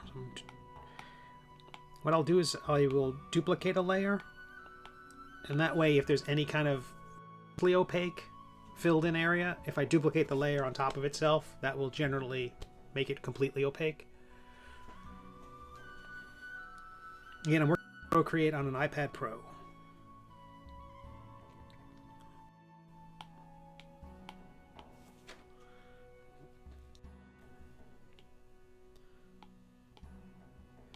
I'm gonna make the bottle gray. Not very inspired, but I'll make the goo inside, what, blue? Red? Make it a healing potion? Red became healing potions, if that's a World of Warcraft thing.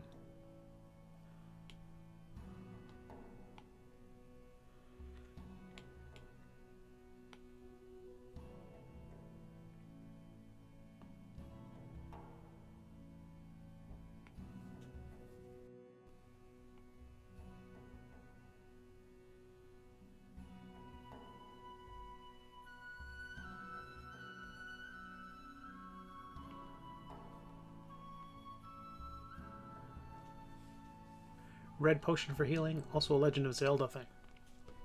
That makes sense.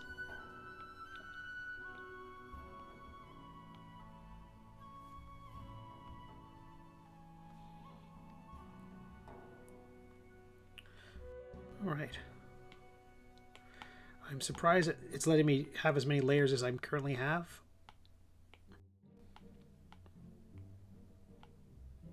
We'll probably hit the cap at some point soon.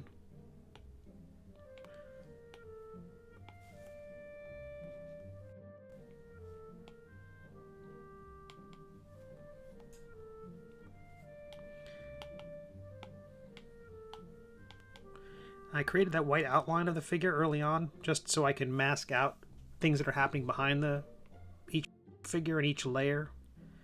So I'm going to use that. I loaded that as a selection so I can just sort of draw the outline. Kind of created a cordon, a border for the metal so it wouldn't cross into the rest of the drawing. I really only need to cut off the parts where it's going to go toward the wood handle. Perfect.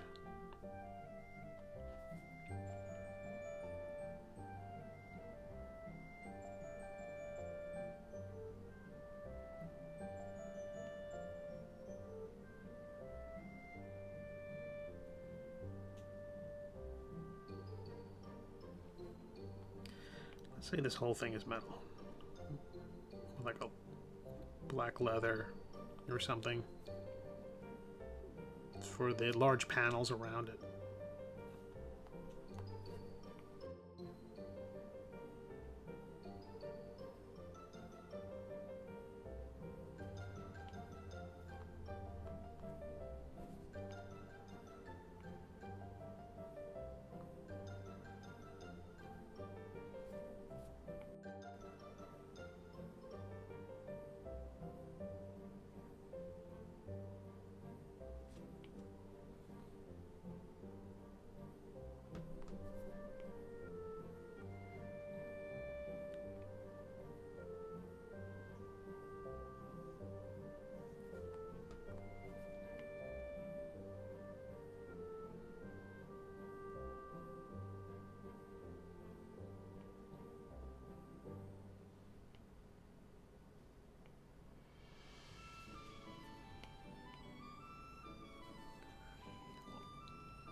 Also a Chronicle of Narnia thing, if I remember correctly. That's cool.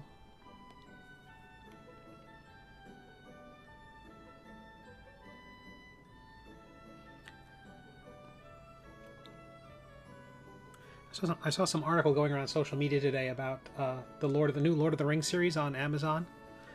I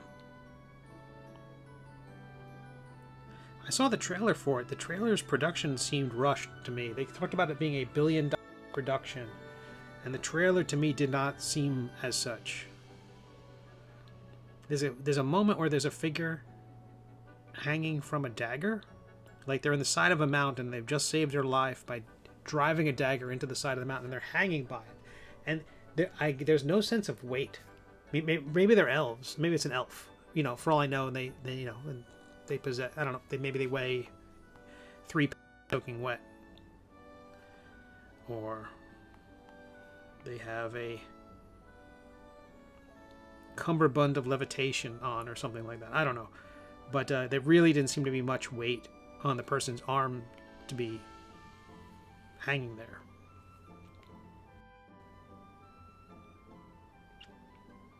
So I saw the wheel of him, and I thought, you know, that's like about as close to an RPG story and effects that you're gonna get. I thought it looked good. I mean, the orc monsters, the kind of Minotaur type creatures, Trollocs, they're called. Fairly convincing, and just enough atmospheric stuff like rain and smoke to obscure weaknesses in the costuming and the effects.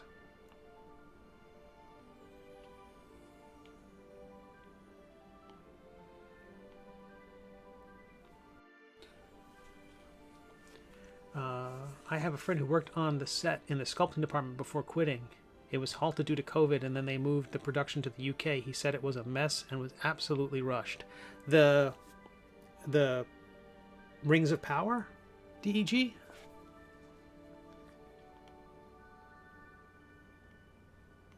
The Amazon Lord prequels?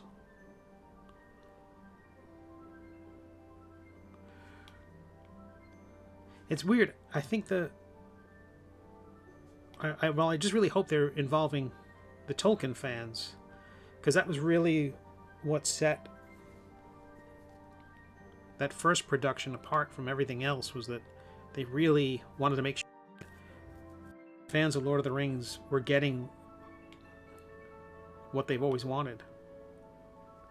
Yeah, he lives in Auckland. That's where they started. Interesting. Wow. Yeah, you don't want to film a Hobbit movie in New Zealand, right? That would be... It wouldn't work. Who would want that? I mean, if anyone had ever... If it could be done, someone would have done it by now.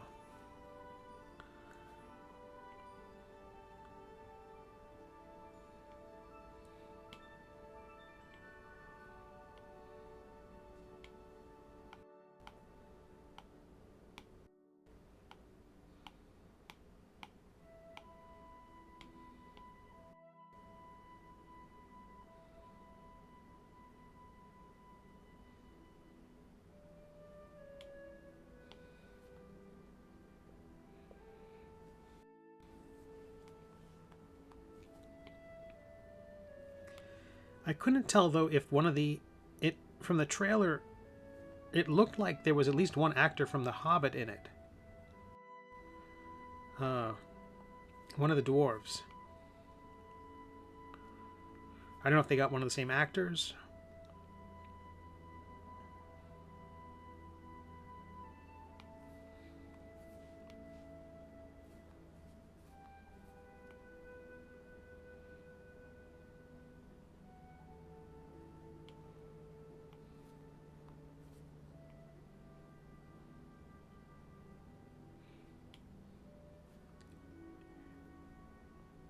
I don't know if they're trying to set it in the world Peter Jackson created or not.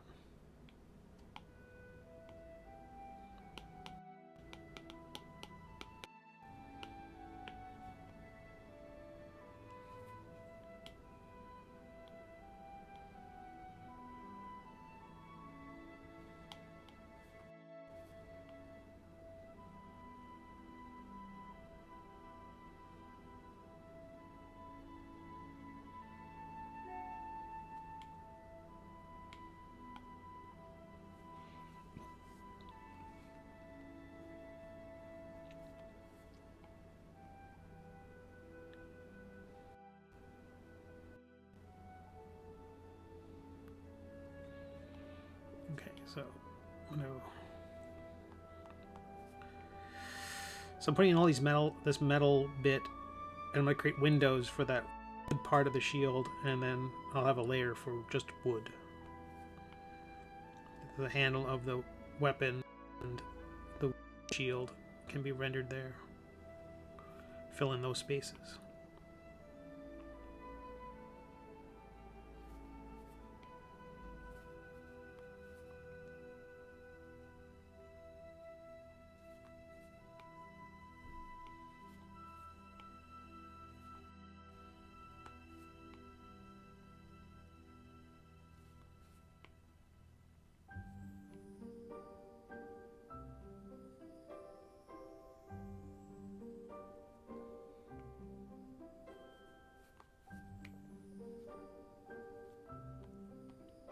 And what is that? Let me see if I can fix that. Gosh, there's so much junk on this drawing.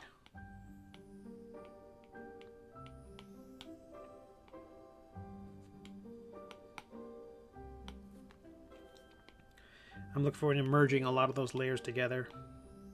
I've hit the layer cap a couple times in this drawing. I think it's like, I thought it was like 170 layers. I need to streamline.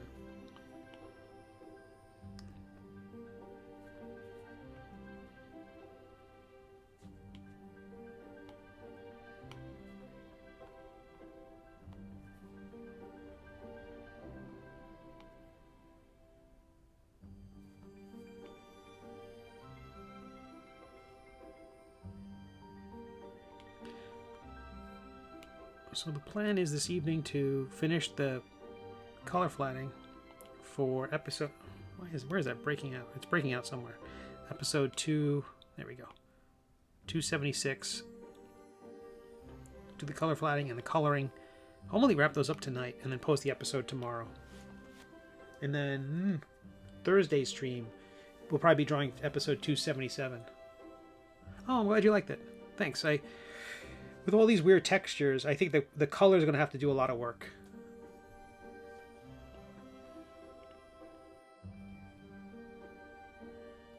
So ridiculous. It's at the top of the hat.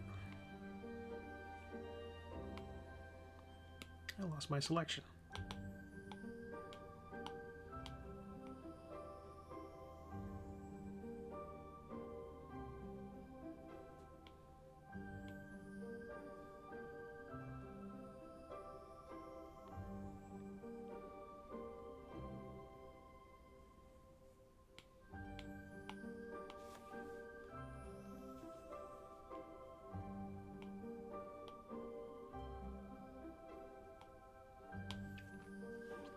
See, so I'm gonna make the do the bracers or the kind of wrist guards and the armor. I know the ideal warrior fighter accoutrement. This is meant to be an adventure for low-level characters. I was kind of lean into that, like anything they can do is pretty magical. I was playing a level 1 character a few weeks ago. The game I've been normally playing. We had somebody who was out because they had COVID. We do it all over Skype and or Zoom, and I'll make the boots the same color. Save me steps later on. I use the color later on, but in terms of flatting, I'm just going to group them all together. Somebody was out because of COVID, and we decided not to call the night play, and it's a little too warm a color. I'm just going to clone that layer by selecting it, duplicating, creating a new layer, and filling it with gray, and then going to the color, bring that down. So that way it's gray on top of that brown, and then just using that to effect to change the color. I like the relative value of it, but I wanted the color to be a lot less vibrant than that.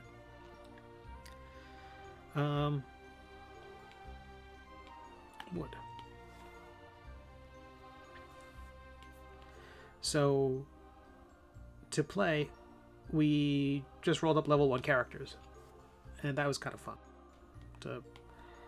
As opposed to higher level characters, which are, again, they're fun in their own right, but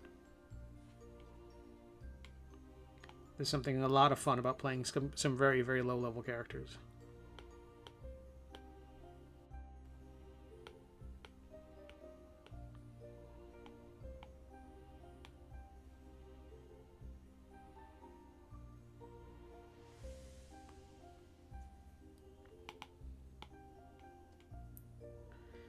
And then, I mean, what do I know about writing a D&D module? So I wanted to create something very basic, and that's what this will be. Again, it's mostly just a chance to explore other parts of the Middle Age world, the world of my webcomic, that without taking me away from drawing the whole other webcomic. You know, if I try to tell some of these stories, it's a little easier for me to just go off on a tangent and describe part of the town of Gaff, as opposed to giving our hero a reason to visit that part of the town and a reason to take us away from the plot in order to fill people in about that part of town. You know, introduce weird side characters that have no bearing on the main plot, but who we could have crossed paths with at one time or another.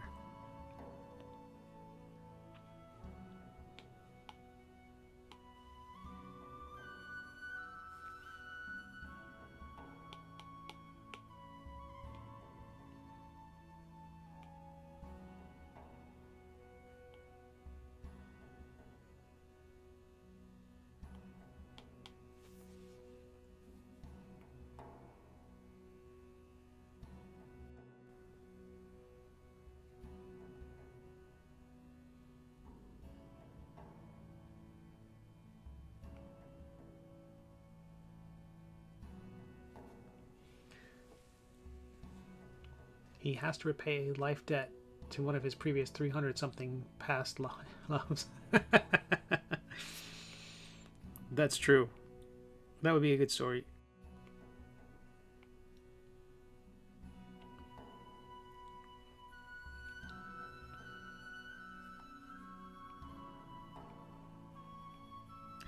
Yeah, it's easy for me to throw into the story something like that, where at least it's about Quimp's character. And the contrast between him and Maledicta, who could be construed as being a bit more lucky in love, having succeeded at their first at bat.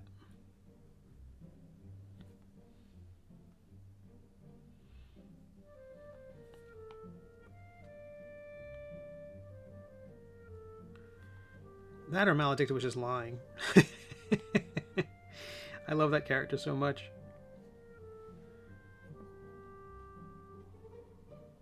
I love stalking a story of unreliable characters. Are they telling the truth? Maybe.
How we doing? Okay, so I think we talked about last week's stream where I found out that I was going to be just a Twitch for the time being. I'm going to be doing some more. I will be doing more specific streams for YouTube, in that I'll have some of those other videos I made where I talk about like getting more readers on webtoons and ways to promote your webcomic. Those videos were very well received. Are we ever going to meet Merlin? DEG asks. I don't know if we are. It's not gonna. It won't happen by the end of this. By the end of this arc, but there's a thought about how that might happen in the next big storyline that happens. There could also be just a short story with Merlin and Melvin.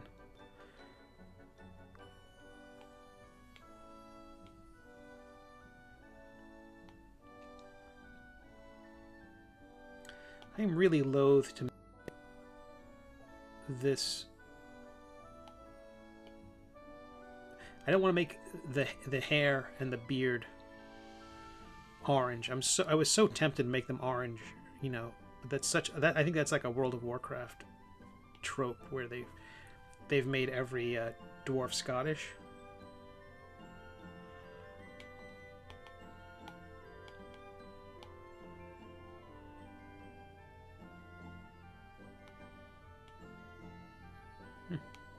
Hole in the design somewhere. Hole in the shape. There we go. Oh, it's still there. Where is that?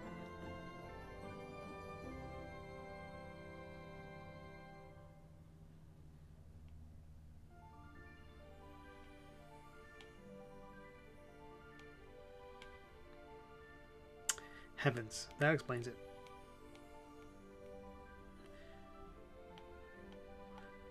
I loaded that selection, and then I kept that layer selected, so I was drawing on the wrong layer. That'll do it every time.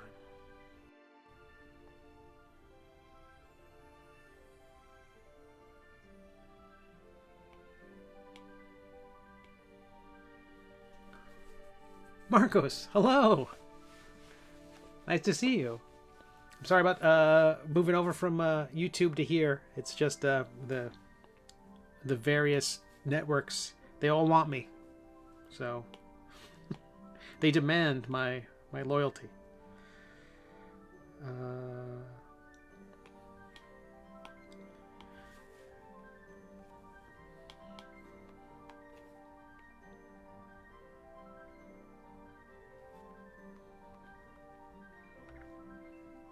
So the last thing I want to do is I might load this whole layer and fill it with like that dark cape color. What I imagine that the cape, the fur of whatever beast.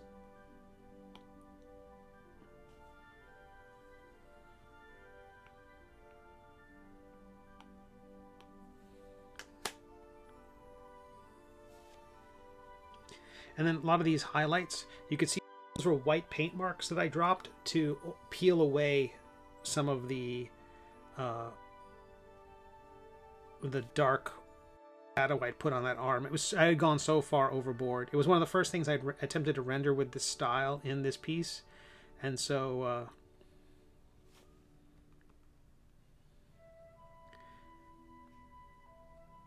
I could do this. Create a new layer of white and fill. So you can see in that, like, it was just meant to degrade the shadow a bit.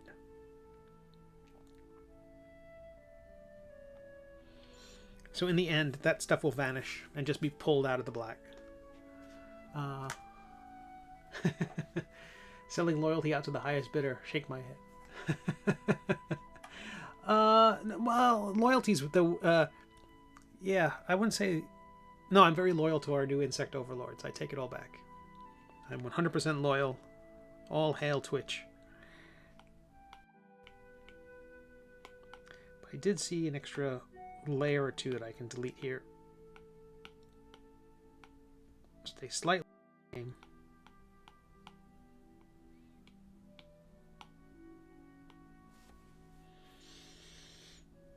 Let me see how they mix together. Let's say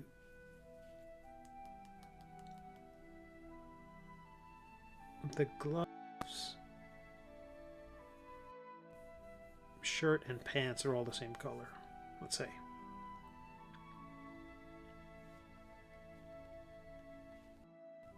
At least for the time being, they're all the same color. Let's completely stick with the trope of making them green. Very Robin Hood.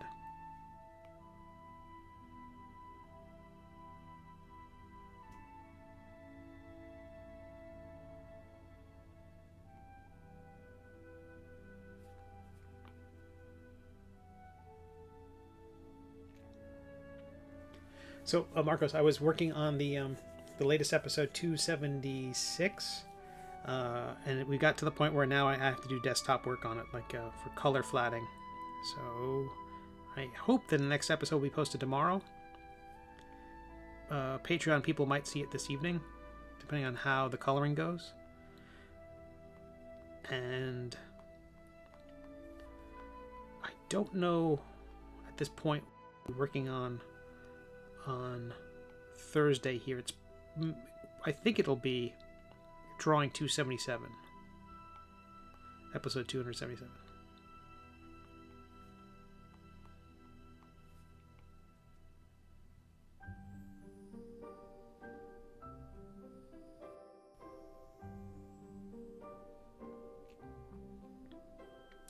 Yeah, Marcos has the nicest sign on. It's so nice.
You can see a little gap right there in the middle of the screen. That is where it attempted to fill in the green, and it was just not entirely certain to fill that whole area in, so I'm duplicating the green layer, and you can see what and why I duplicate those layers to basically fill in little ghostly spots. Especially when I'm color flatting this way and not color flatting on the desktop. The desktop tends to have more non-pixelated, non-dithered edges. So it's very bitmapped, but it's what I miss. It's very bitmapped, but I'm drawing on the white, aren't I? I am. That's what I do. This is exactly the issue I just mentioned a little while ago. I made the selection but didn't jump back to my other layer. And then when I try to fill it, it overfills. I need to learn from myself. I need to watch these videos. Did I do it again?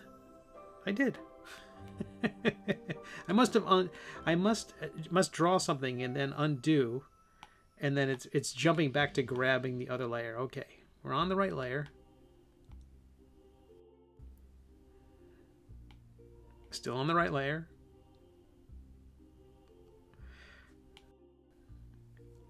Okay, this is a magic trick. Okay, what did I do wrong? Where's there in this? That actually might have been. I might be on the correct layer now. Finally, okay. Heavens, that was funny. Oh yeah, I'm not sure what else to call it when it's when there's no anti-aliasing.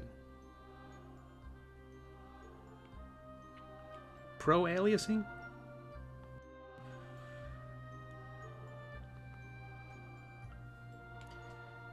Let's do belts scabbard. Assume that's a dark leather color. I'm also inclined to do very drab colors for things, just because I just always assume that kind of everything's made of leather, it's dirty, the characters have been fighting, and but D&D often has, you know, characters wearing the most flamboyant outfits in the middle of dungeons. Very well tailored and pressed. I guess in D&D that's prestidigitation. I think it's a cantrip that you can cast, and it is a cantrip. I know what it is. It's a cantrip, and it has certain effects like the ability to clean one's clothes, and so you can keep looking sharp while on your adventure.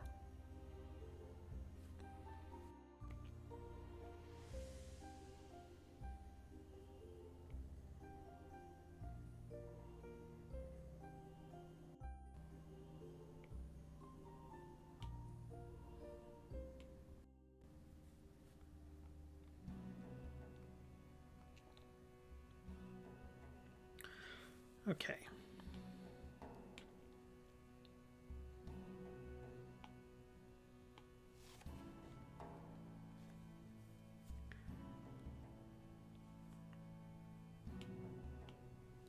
I'm gonna go with a lighter green on the tunic. By the end of the series, the King's magic clothes will be a psychedelic color changing rainbow.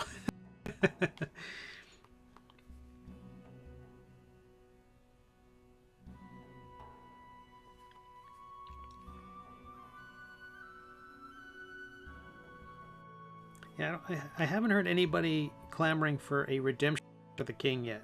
So far, everybody wants to see his head get bitten off, or they want him to see him catch on fire.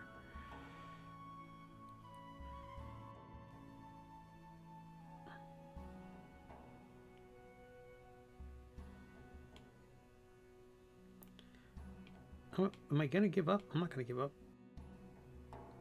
So I didn't have an outline on that side there. That's what I needed. Okay.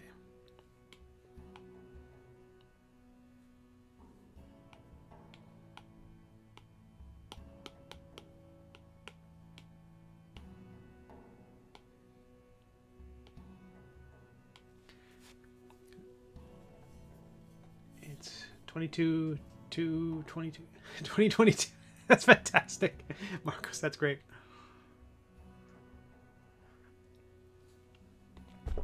And so far I can say that streaming on Twitch, there has been 0 frames. I think we're streaming at 1080p, so people can actually see what I'm doing, and we haven't lost a single frame yet. Not that it was the Restream's fault, but I don't want to put all the blame on them. Me trying to do this over Wi-Fi was the major culprit to begin with.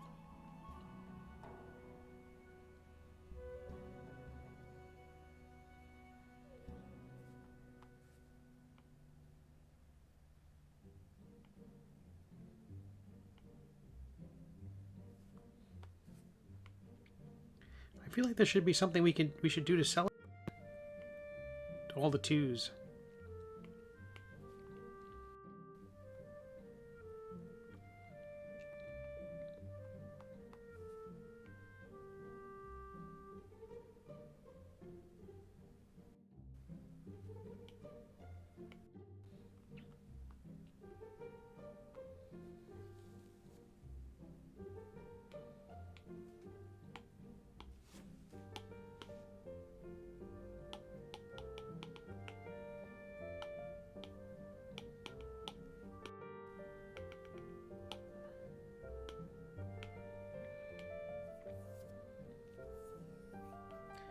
Grab a page from something's book and make the hood purple.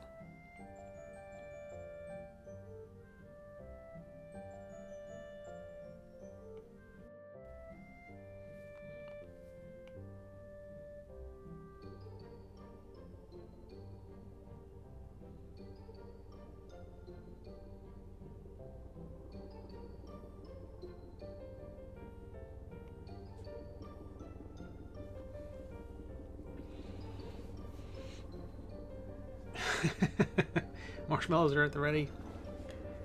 DG says commercial advertisements have taught us to celebrate twos with Twix and double mint gum. And Taco Tuesday, right? There should be tons and tons of tacos.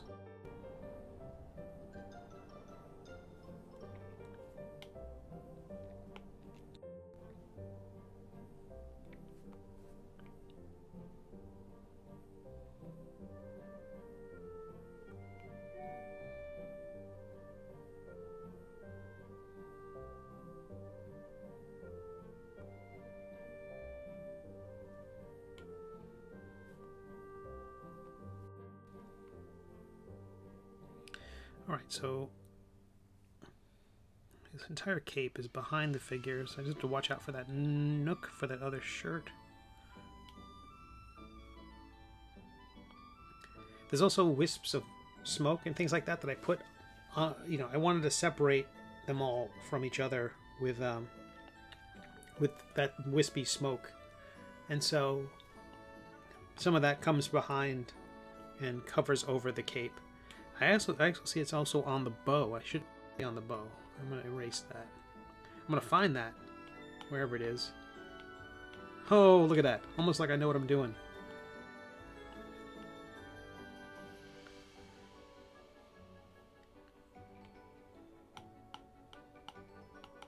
Okay.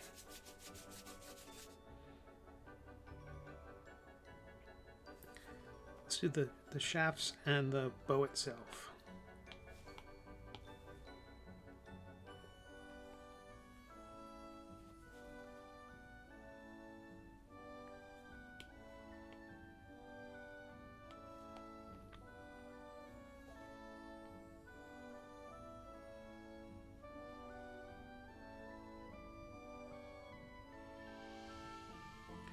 So if you're watching this on Twitch, a rebroadcast, you can watch it on, I think anybody can watch it on Twitch immediately after this broadcast ends. I think that's how it works. And sometime, I think I have to wait 24 hours before I can share this on YouTube. So sometime tomorrow evening, I think I will attempt to upload this with a little bit of a preface saying, hey, join me on YouTube, join me on Twitch if you want to see the live stream and get involved in the chat and all that stuff.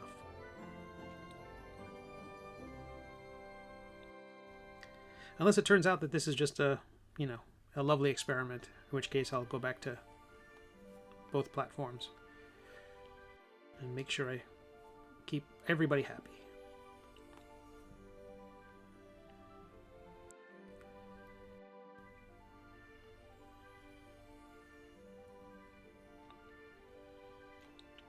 Although it is nice that I haven't deleted any YouTube spam.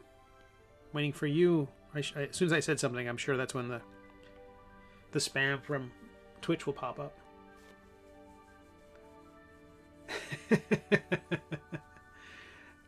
Technically, I'm watching it now. That's true. Okay, so now let's do fletching and handle. Let's call it that.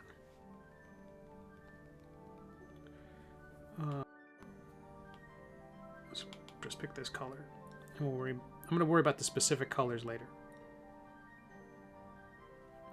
Well, I still think this is a lovely platform. I like the idea of just having not having to navigate two different sets of rules.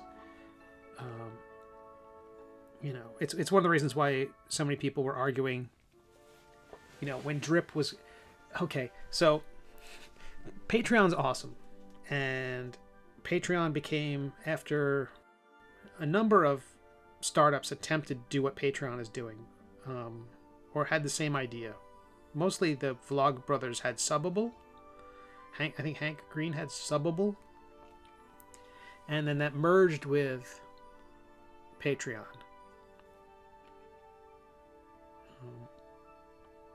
And if I understand. And, oh yeah, I really have to duplicate some of these layers to fill in some of the holes. You can see that in the purple cape there. I need to duplicate it to fill in little tiny gaps in the color. I don't mind if some color bleeds into other sections because the that's what would happen with real color in the environment.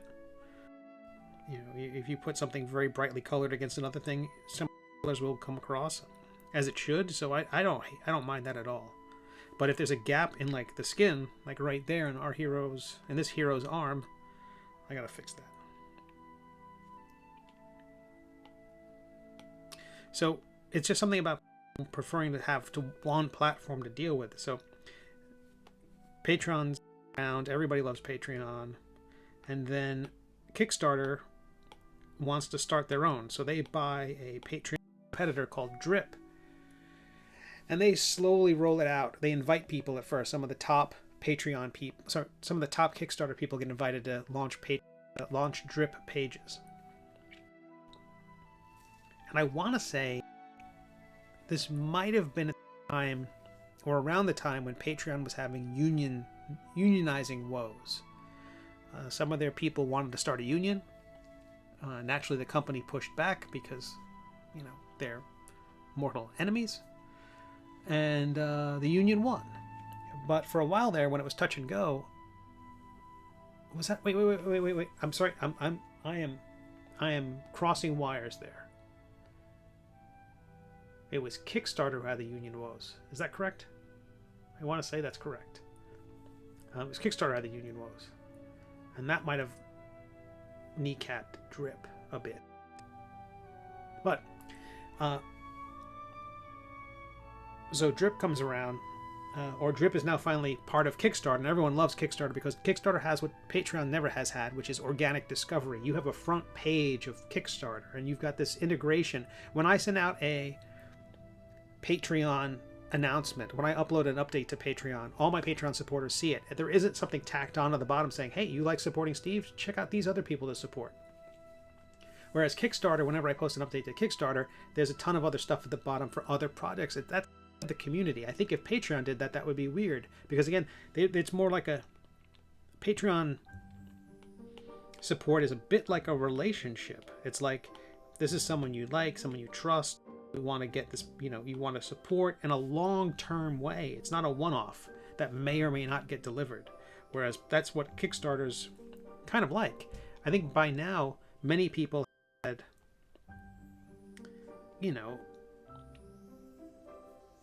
have supported projects that have taken way longer to get delivered, received something they were disappointed with what they got, or the thing never came out at all. Did I say that first? No, so it wasn't what they thought it was going to be. It was very, very late, or it never arrived at all. There's a small percentage of projects from Kickstarter, but people, they're a bit hesitant from people who don't have a track record.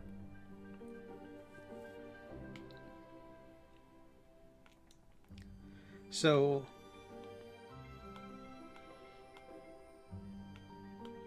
multiply. I think that should be a dark green. Dark green.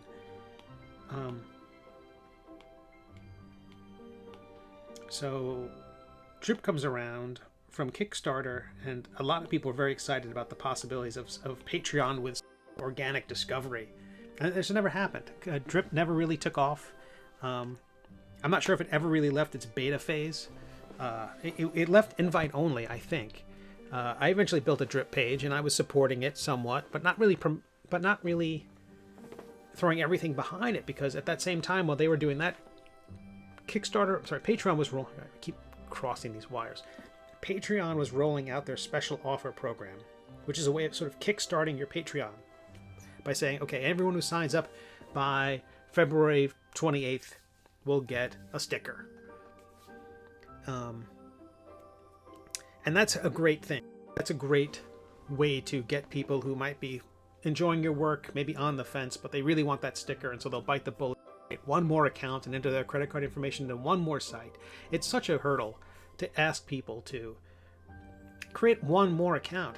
That's why I kind of feel bad about saying, okay, everyone on YouTube, come over to Twitch.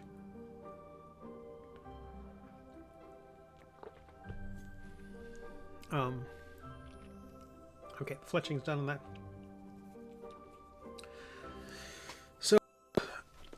similarly, Patreon's chugging along, and okay, Drip's gone. That gets shuttered.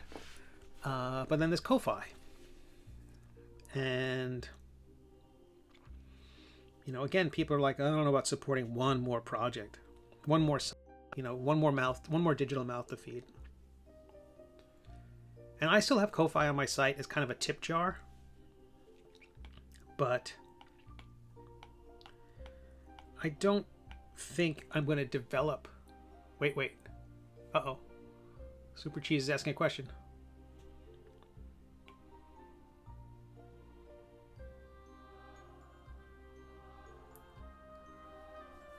Ko-Fi has done pretty well, but it doesn't seem to have the same kind of thing as Patreon. Oh, I mean, it could be coffee.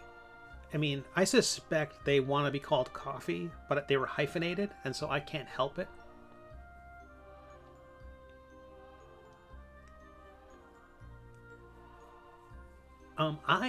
Because it's hyphenated, that's why I went that way. Isn't it hyphenated? It's been a while. To the interwebs.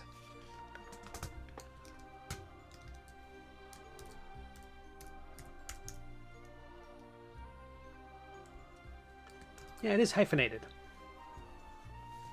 So. Yeah, I agree. It's whatever you want it to be. I totally agree. I mean, I don't think it really matters. I mean, as long as people can find it. Where are we? There we are. Let me duplicate these. Now this section is a mess. I have multiple orbs from these eye stalks on multiple layers. Because I had to have some that were in front of the lightning and some that were behind the lightning. I heard coffee. Ko-Fi.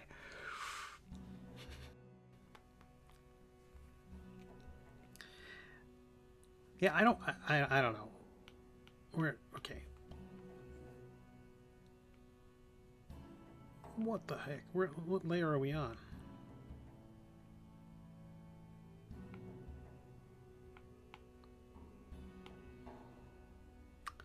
Yes, I created those on their own layer, didn't I?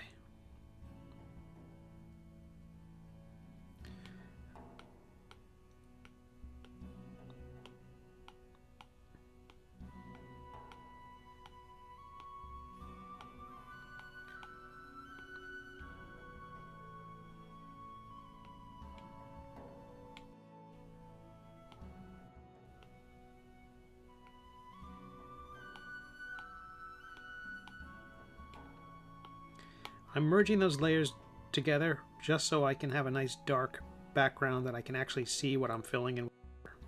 I'll hide the lightning for now.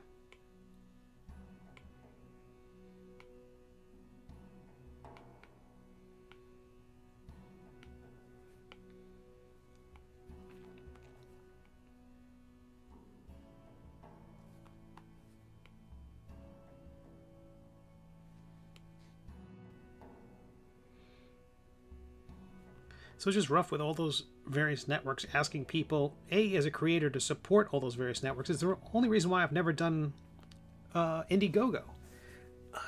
Well, you know, Indiegogo ended up having a culture of its own. There seems to be a predominant flavor that's there.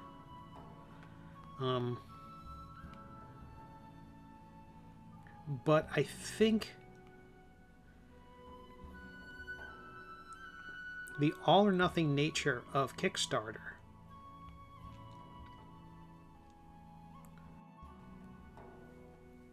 creates a higher caliber of product.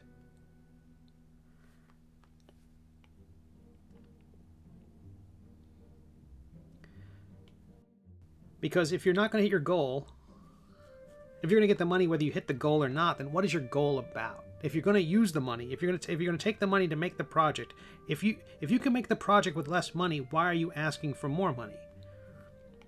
You're not kickstarting the project at that point. You're just sort of saying, "Give me money," Nothing wrong with that. Very American. But you know, and again, you know, those people have to pay rent, and they have bills to pay and taxes to pay and everything else that's going on. You know, I don't want to disparage anybody who's trying to make a living, but it's like, if the ethos of the thing is help me make this project, it's sort of like a GoFundMe to pay my hospital bills, but I'm going to I want to have more than money. I want to have another 50 grand on top of that, you know, for stuff. You know, it's sort of like you're asking, if you ask for more than you need, then what is it's not a,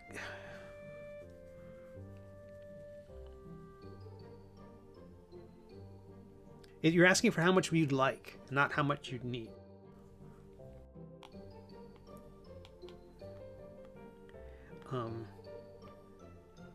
And I think that creates that because of their platform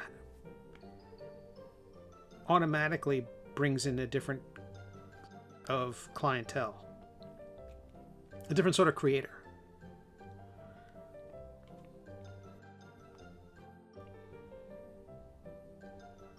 And I've done some Kickstarters that I would have made the project anyway. I've said that before, like, you know, I'm not going to let any platform or any editor tell me I can't make my story. I'm going to figure out a way to do this, whether this happens or not. So I don't need a Kickstarter to make my book.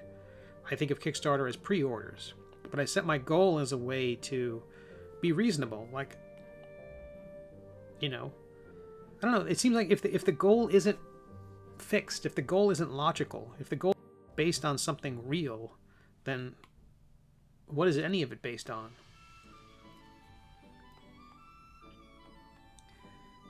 I could be overthinking it.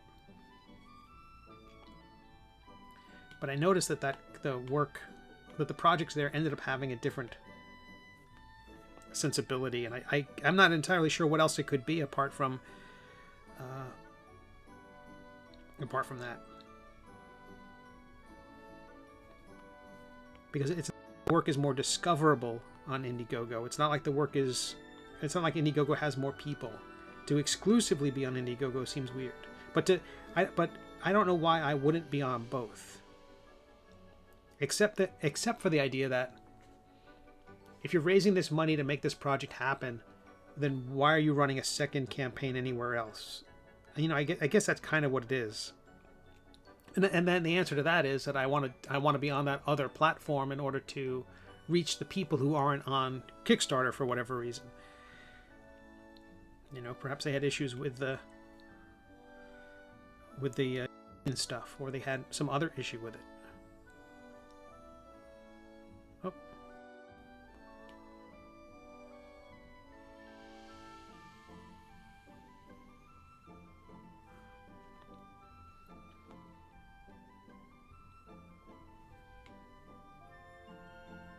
Heavens.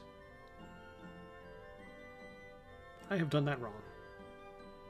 Well, so I'll do it again. And the next time it'll be even better.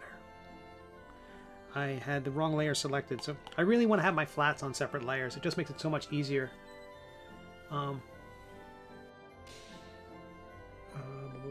Their logo is a cup of coffee. Yeah, and the graphic says "Buy me a cup of coffee." Yeah, it's a bad angle. It's a bad angle. The lightning bolt covers. You can see it was not meant to be seen without, you know, all the other pieces in front of it. Difficult to get a good domain name these days. Yeah. Yeah.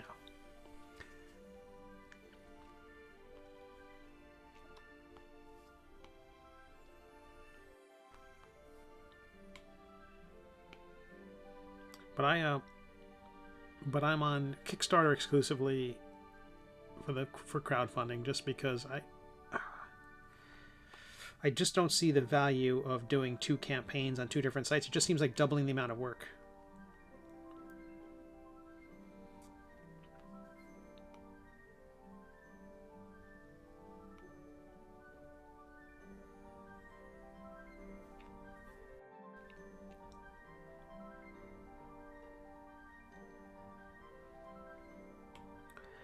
And when I hear people talking about the benefits of Indiegogo, it's like when it just doesn't sound right.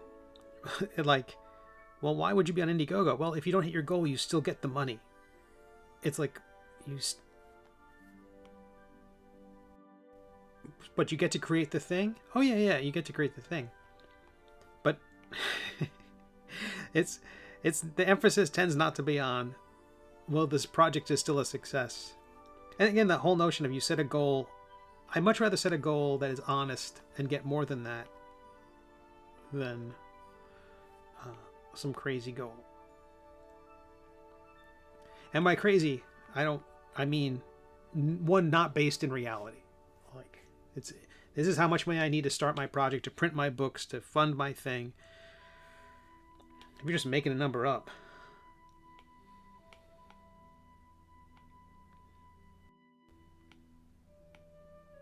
then I don't know.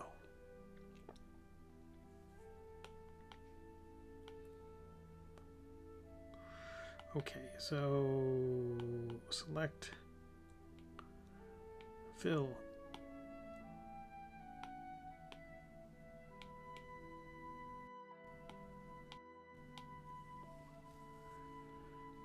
Both platforms for exposure. Many supporters only do one platform. Yeah, that seems to be the best reason why. That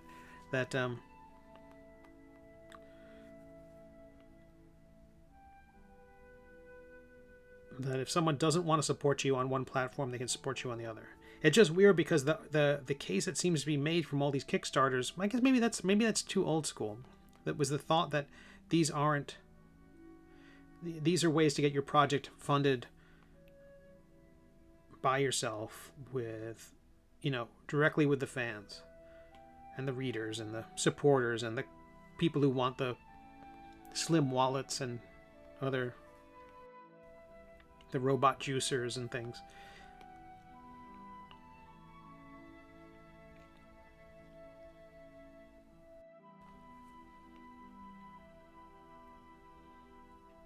But I could be leaving money on the table for all I know. Maybe I should be offering my books. Maybe I should do a campaign on Indiegogo just once and see what happens.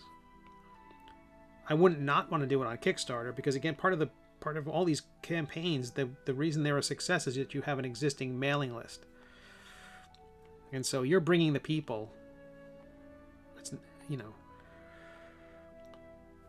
it's not so much that you're going to get. I mean, you could get lucky and get that Project We Love designation that Kickstarter can give, and that will suddenly put you in rotation on the page of the site, in the front section of comics or whatever category your project is in, games or whatever.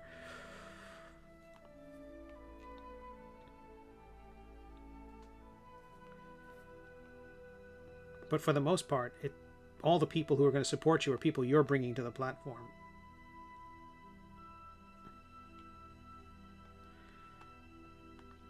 I mean, unless you're something like I saw the way they really get behind some projects. Some projects just look great. Like, I think Jeff Smith's project Tukey. Although we can discuss how that's supposed to be pronounced. Tucky, Takai. His project was promoted everywhere. I mean, emails from Kickstarter itself, but I mean, I think if Bone says, "Hey, here's another project I'm doing through Kickstarter," I think Kickstarter wants to get behind it. That's a prestigious project. Where are those lines coming from there? Let me fill this area with this color and see what I'm getting. Okay, those lines are gone. Where are you? Nope.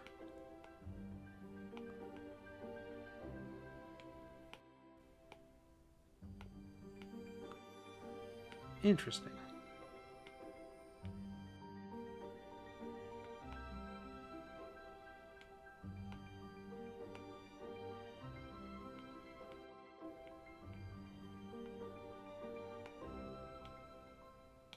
Could be that green is not opaque. That's exactly what it is. It wasn't so much that there were lines appearing on top, it was that shape wasn't opaque. Okay, where is our lightning? Let's put that back.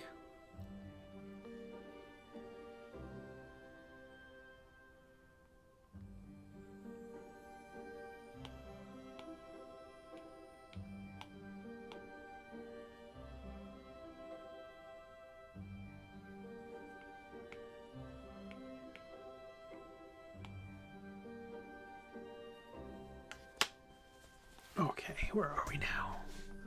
My keyboard out of the way.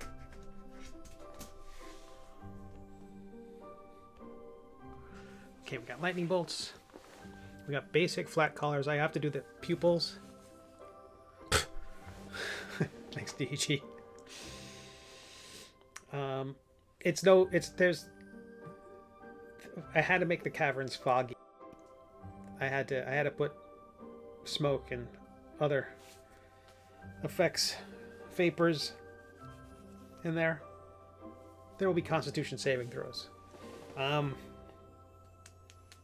Okay, so I'll do the flats for Quimps, Glove, and Maledicta, and I maybe do the flats for the eyeballs, and then I'm going to merge a lot of layers together and see if I can do that without ruining everything. That will free up lots and lots of layers. How we do on time? Okay, almost 7.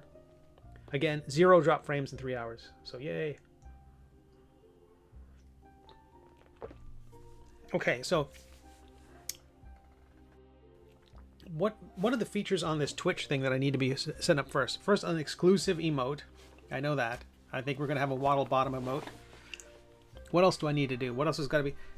Everyone's accumulating fake bits or doing tokens or whatever the heck it is. Like, the longer you watch, the more sub badge. We need a sub badge. That's what we need. We need a sub badge.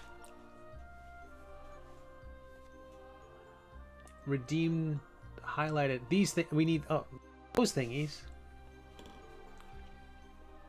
Set up commands for frequent links mentioned. All right.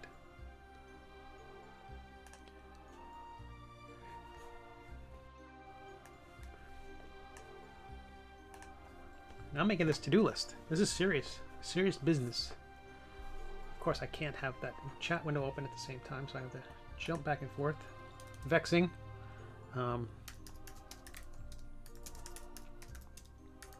Sub badge.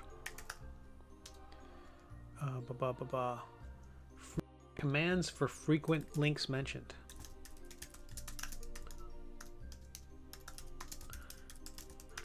I haven't disabled links, outbound links from post for people who post. I haven't done that yet because it hasn't become an issue just yet. Quimp coin, how dare you? How dare you? Waddlebucks.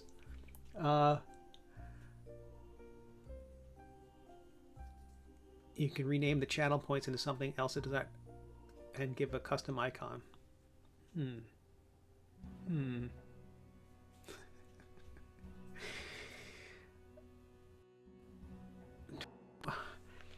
Channel points. What else can channel points be used for?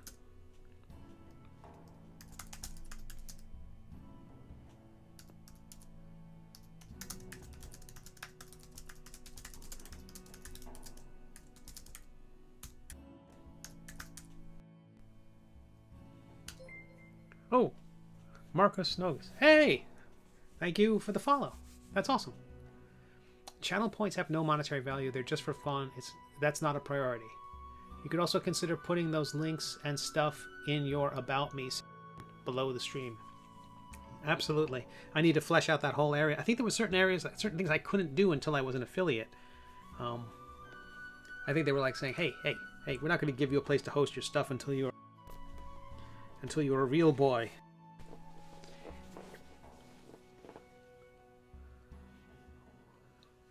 So they can be used to redeem a highlighted message. Those channel points, once accumulated, they don't expire. You can have a bazillion channel points.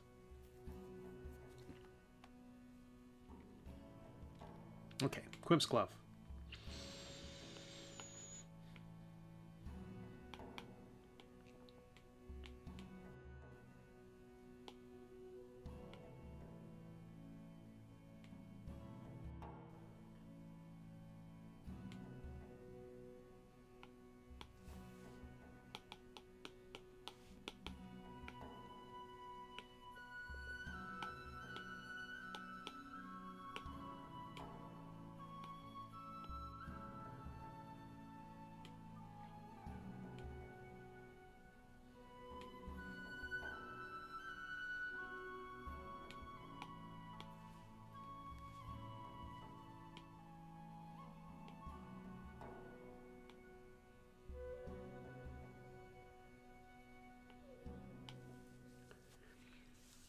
You can create channel redemptions. I have a 100K one for an acapella stream.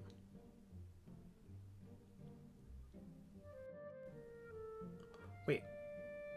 So if a person has 100,000 of the channel points for your channel, you're singing? Is that what you're saying?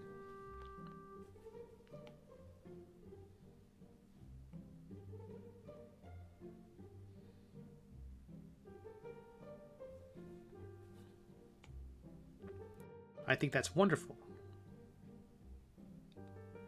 for other people to do. Okay, I have an extra bit of rune, some extra runage. Oh, I can get rid of that layer.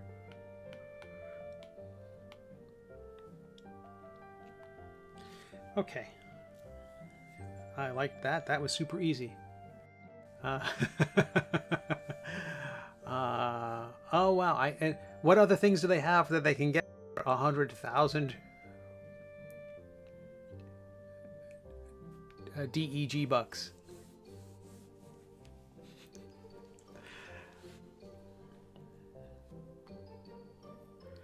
That's amazing. Okay, so let's do some pupils, some irises. Excuse me.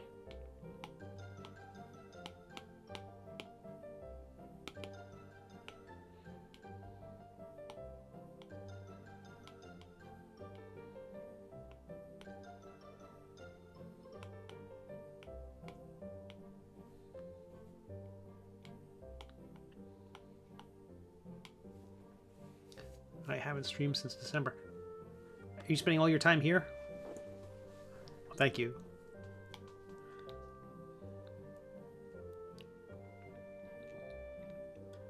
Helping noobs like me navigate these waters. I call it the teeth and mouths.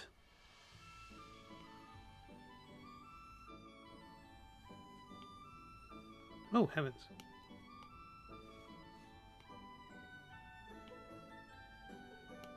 Okay, I'm going to have to completely fill that in.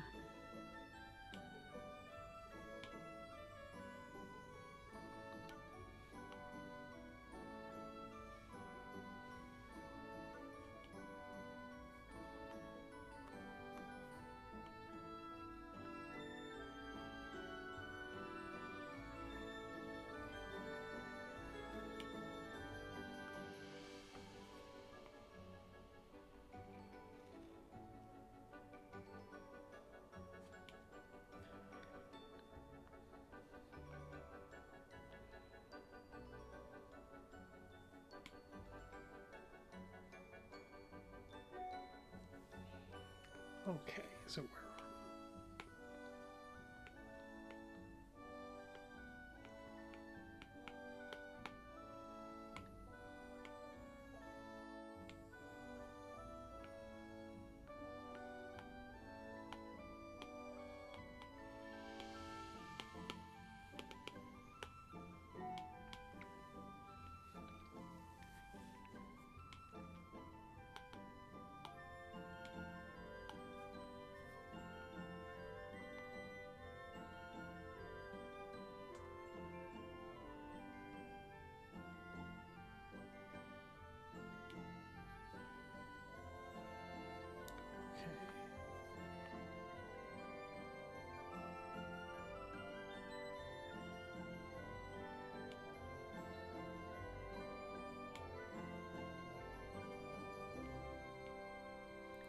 did I just do?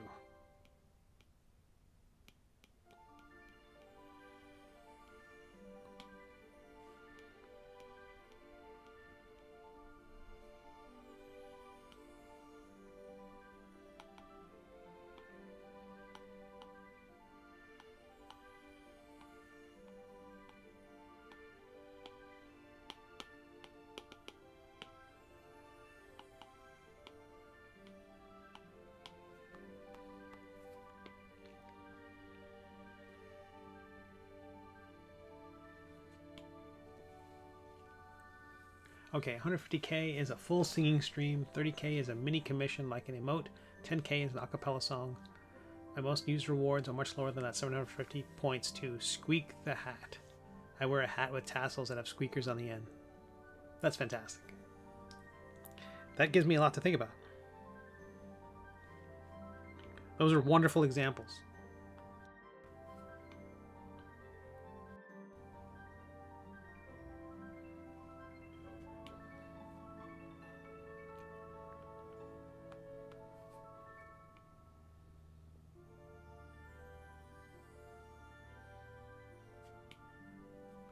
But I have on my to-do list the emote for sure, which I think will be Waddle Bomb, the sub badge, and commands for frequent links mentioned. I got to do that. Baguettes, that's great.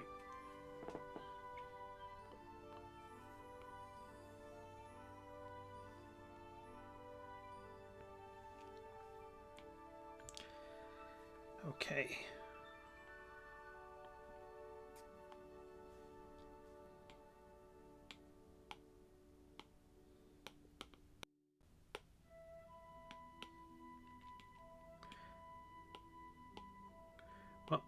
A little station identification because I haven't set up the automated thing. My name is Steve Conley. I have a webcomic. It's called The Middle Age, which is totally free to read online at Webtoons and Tapas and Go Comics, and my own website at middleagecomic.com. I think that the links will appear occasionally at the bottom of the screen. I also have a Patreon page, patreon.com/Steve Conley. If you like this stream, if you like my webcomics, if you want to see more of them, if you like my YouTube videos. I love support and need support. I am one of them. They're don't want to get a real job. I have a real job. I know, but I don't want it. I have a real job. I am a freelance artist. As far as jobs go, it is not a bad one to have, and I enjoy my work. But not as much as I enjoy drawing ducks wearing crowns. That is much more enjoyable, as you might imagine.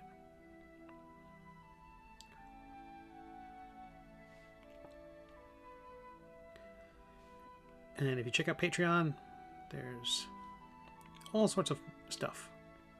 At the junior level, you get to log in and see the works in progress. You get the new episodes in higher resolution emailed to you. Everyone who signs up gets a PDF to download if they want. And higher levels, there's downloadable, like 11 downloadables and commission, even. Like you get a piece of artwork made on paper. Sounds awful. No one do it all.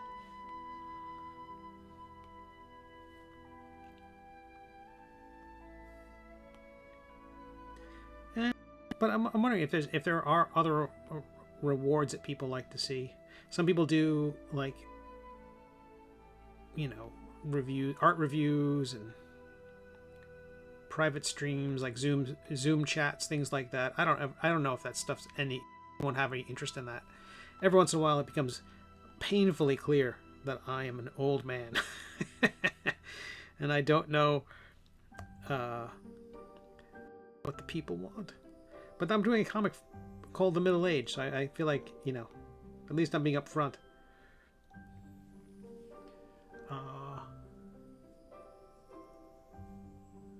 Oh, you're very sweet. Thank you. Links.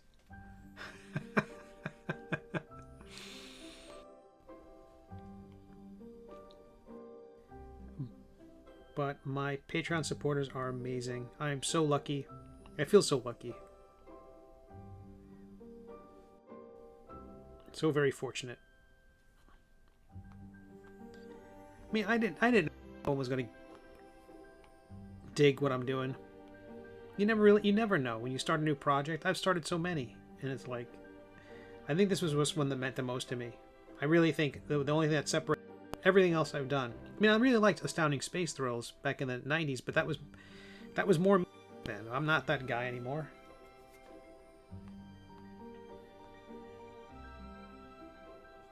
My knees creak.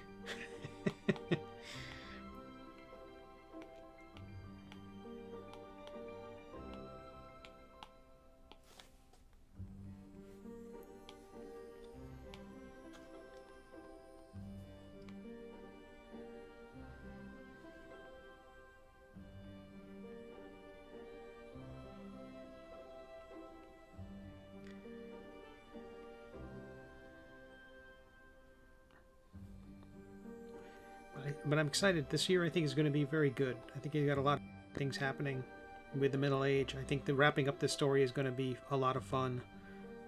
I'm excited. I can't wait for people to see how it ends. I can't wait to draw it.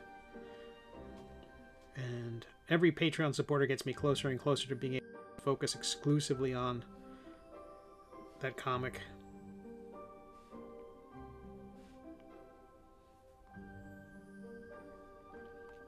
And as soon as the stream wraps up, I'm going to be getting right back to it. The basic color... The thing was, I didn't get all the flatting done in time for the stream. The flatting I do on my desktop computer, as I mentioned. And so I have basic colors in there, but not the colors. And I really want to sort everything onto its own layer. And that's just best... Not best done on the... I simply can't do it on the iPad. So I am color flatting now, but this color flatting is, you know, this particular illustration I'm working on is not, you know, this is not serious business the way the Middle Age is.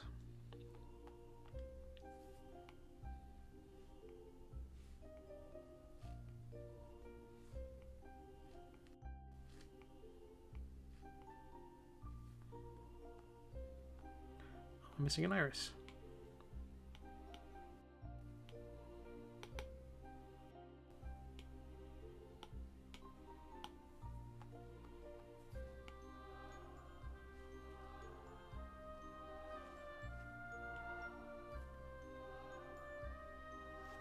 This is absurd, and I'm very happy with it so far.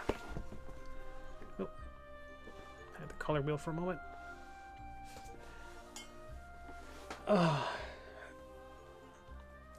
5 to 15-minute art critiques are ones that I have seen as like a as a Patreon reward. I wouldn't know how to critique somebody else's artwork. I think everybody does. I mean, it's like art so personal.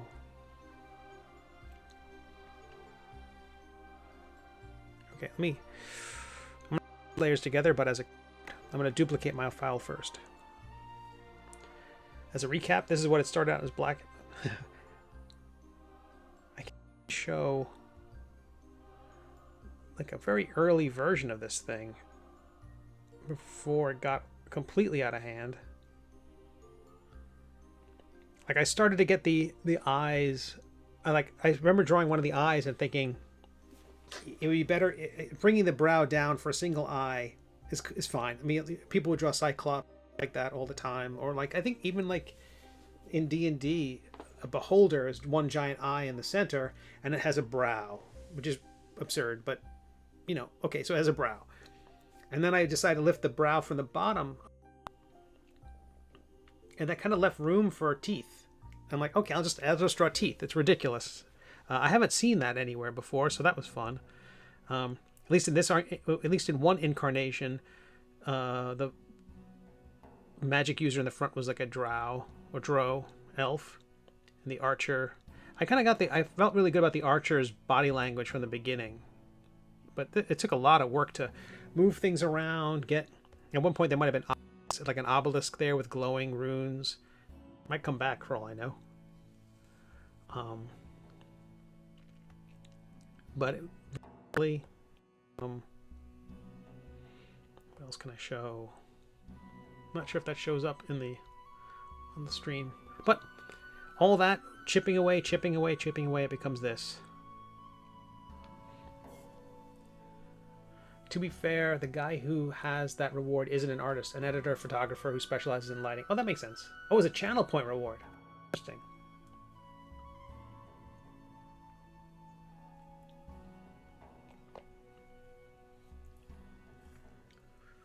How do they see the work of a person for purposes of a critique?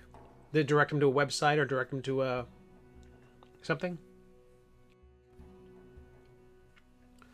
Yeah, I would feel weird ever giving anybody critique. Discord, you're still a noob. I know what Discord is. It's when people don't get along. Oh no, that's Twitter. I know, but I actually surveyed my Patreon people ages back.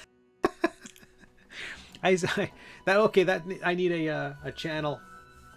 I need a channel. What do you call those? A channel command, or appealing to higher powers to get my act together.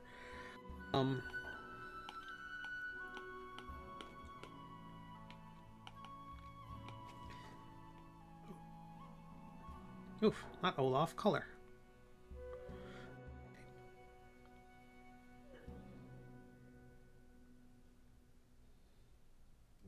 Let's fill this with blue. That'll give me a sense of what I'm working with here. Oh, let's not deal with that. Let's go all the way up to the top. Let's deal with the magic user first. Let's put all their color into one folder.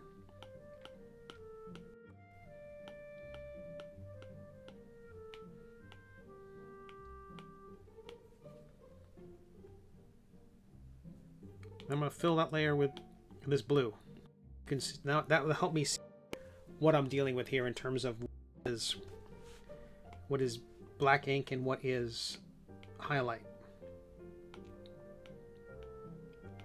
And I'm gonna go for it. I'm just gonna merge everything together.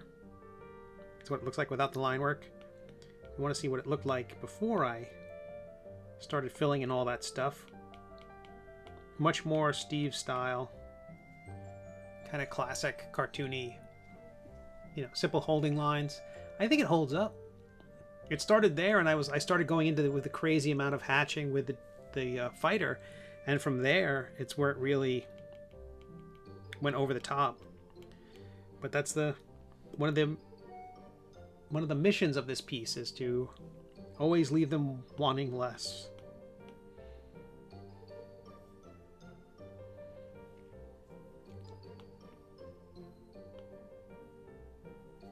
So I'm highlights of the orb up, hoping that I don't interfere with the line work below it in any way. I don't think I am. I think that can go above everything. And now what I can do is I can load that as a selection. So I've selected the layer contents, hide it, and then delete it from this ink layer. And now all the effects should be there without the white highlights. Those other white highlights are on this glint layer way up top. Oh, and I have a this is a classic Errol Otis picture. I forget which cover of this is, one of the early Dungeon Master guides. And that's the kind of thing that originally I thought I was going to try to color it in that style, because it's so different from what I do. I don't know if Errol, Mr. Otis, I don't know him personally, but I don't know if Errol Otis was like 20 when he did this. Not quite. It's phenomenal. It's crazy. I have to do that with the eyes. The eyes have to be purple that fade to yellow. I would never, in a million years, I wouldn't think to do that. Sure where that light's coming from? Maybe the is purple, and so that's why maybe that was an underpainting of purple that did everything, because you can see hints of purple around the edging of the serpent.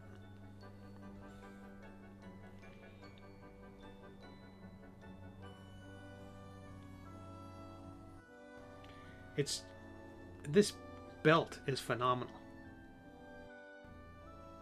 I could look at that. I could look at all. Check out Errol Otis's work. It is crazy and great, and he's still working. And some of his pieces now are even trippier. Yeah, phenomenal. Anyway, so I kept that on there just inspiration. How her top looks spray painted. Let's see. Yeah, everything is worked like way too much. But the anatomy's all wonky, and that I love it. I mean, that anatomy's all wrong. If you were taking an anatomy course, this would be wrong. You'd be like, okay, you fail. You fail this test. You fail this particular project because the anatomy's wrong. It's there's not a thing wrong with that as far as a finished piece goes. I think it does exactly what it wants to do. The purples and red, the folds aren't great. I mean, so much of it you could just nitpick, but that means you're missing the point. Once you get past that, once you start looking at all those things, that's wrong and that's wrong and that's wrong and that's wrong, you're like, oh, you stop listening to the music.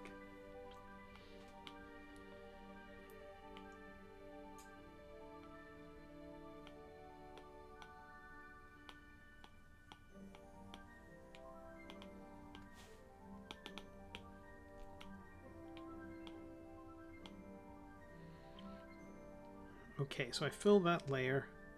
Oh, those look fine as is. Doesn't seem to be any extraneous bits. I wonder what these things are there. I have to look up so the teeth for some of the other layers I created up here. Where did I do that? Or is that... Oh, that's teeth shading. That's a separate layer way up here. Interesting. Okay. I think I can merge all those together without negative effects. Sweet. Yeah, these layers up here I need to sort out. There's like additional shading I put on everything because and for all I know, I'm going to keep putting more shading to create more volume and more weight because I want those things to be scary, and I also want them to take away from other things in the drawing. There's a beautiful Psycho illustration that he did ages ago, which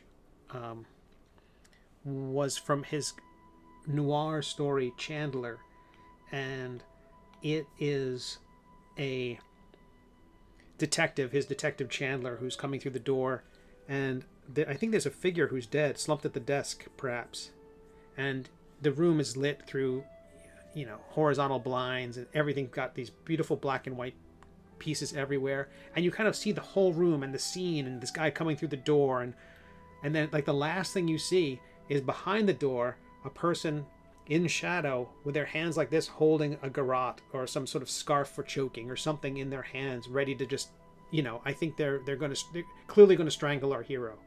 And it's the whole thing tells a story. You travel through the whole not that, but there are definitely pieces I want people to see first. And I don't know. I feel like as dumb as the general idea is behind this thing, I think it works.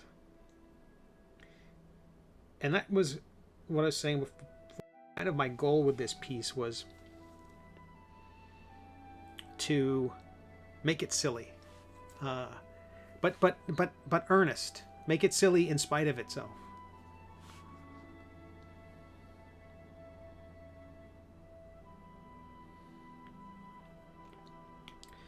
I was project with somebody, and it was a parody. It was a parody, and they kept wanting to make it a parody. They kept wanting to make it a joke. They kept wanting to wink at the audience and be silly. And I thought it was just funnier if you treat it straight. It's that, to me, it's that contrast with John Cleese in The Ministry of Silly Walks in Monty Python. I think he says at one point in an interview, he talks about how it was funnier because he was he had the upper class accent, and he carried himself with composure, and he was this dignified man behind the desk, and you just think he's a very serious, incredibly serious person, and he just stands up very seriously and then just takes this massive, ridiculous step. And it's the seriousness and the whole idea that he's serious the whole way through it. It's kind of like the straight faces at the beginning of Peacemaker as well. If they were just being silly and goofy and dancing, I don't think it wouldn't be half as good. there's something about the straight-facedness of it all, and then also kind of veil drop a little bit at the end. Veil, is that the right way? Letting the just being a little more honest about the exertion of it all. They're kind of, which again, Simpsons did that great in a number of episodes of them like performing and then just wheezing when it was all over when they did their like variety show.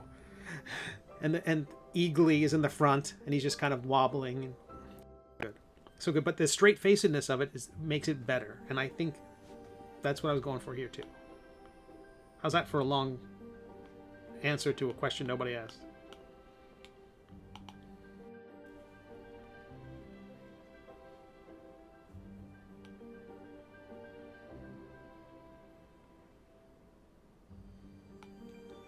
Okay, so the runes are definitely something I have to...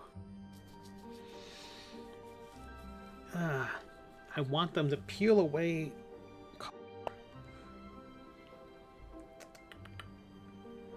I'm gonna hold off on the runes question because maybe they should glow. We've not seen them in that style, but maybe they should glow.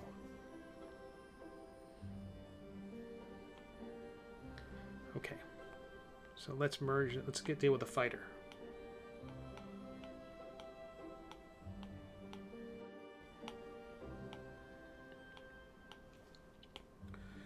Okay, it seems like that's the only highlighted bit that I need to worry about. So I'm going to put that up top, merge all the other layers together, and then just do what we did before. Load the selection of highlights, and then just clear, erasing that from the line work. You know, clearing out tons and tons of layers and making the whole thing easier. Okay. Now for the archer.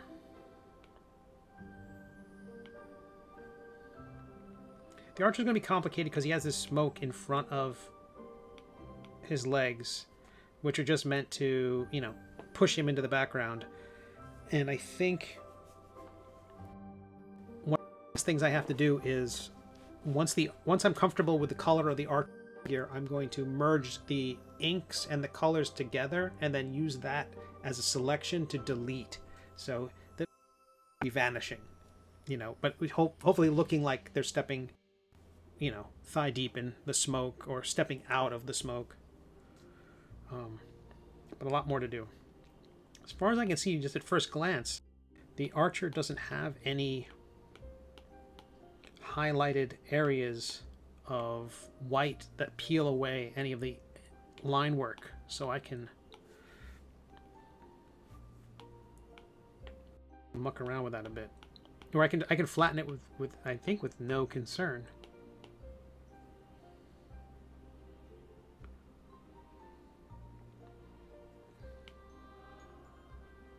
Yeah, that's perfectly fine.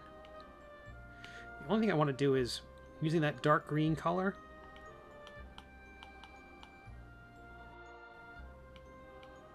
I'm going to select that whole shape of the archer and fill that with that dark green and let that.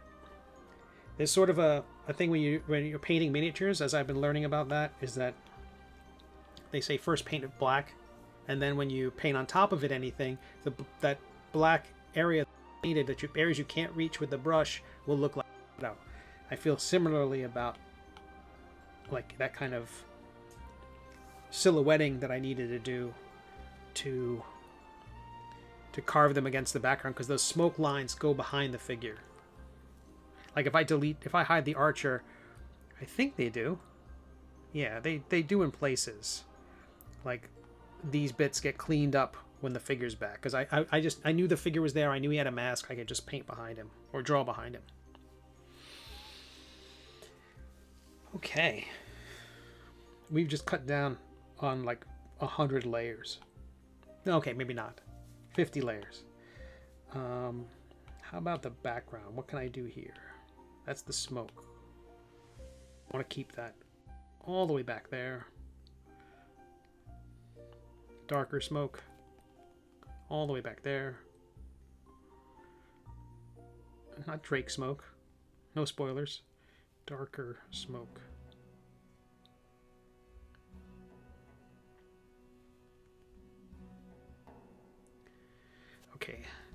these rocks and things. I kind of feel like I want that white there, that kind of highlight. I also will probably end up, I don't know how I'm going to color this thing in a way. I want to make the line work apparent because I put so much work into the line work. Also, I'm thinking that if the cover of this, if this appears the way I want it to, there's going to be a color version on the cover, and when you open up the book, there'll be the black and white version, so you can see it in all its glory. So we'll see. But I really want the figures to pop, and I think having that darker background helps a lot. And I want to bring all those tendrils, those stalks, those eye stalks, I want to bring those forward.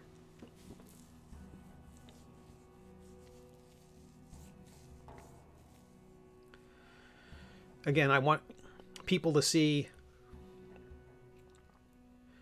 the magic user and the eye stalks first, then the dwarf warrior, then the archer maybe, and then the rest of the environment and all the other things in there, like Quimp and the sword, the hand and the sword back there, and the rest of the creature,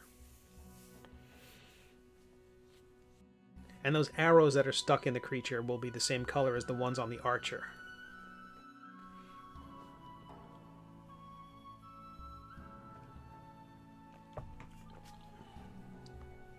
Time 7:30. That's good. Good. I thought I was going to take another break, but I don't think I am at this point.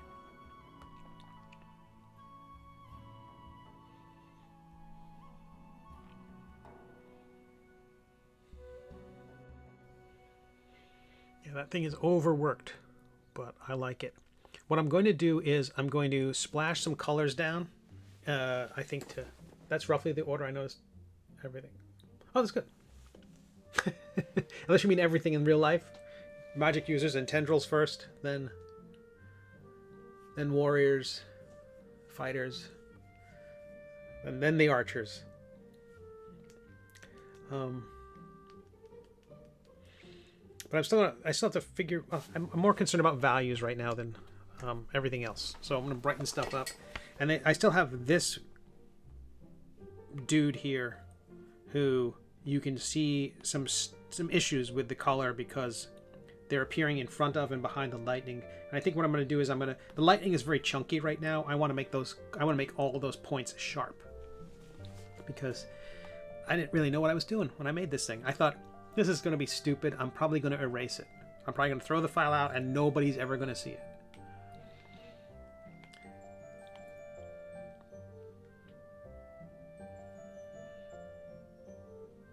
Okay.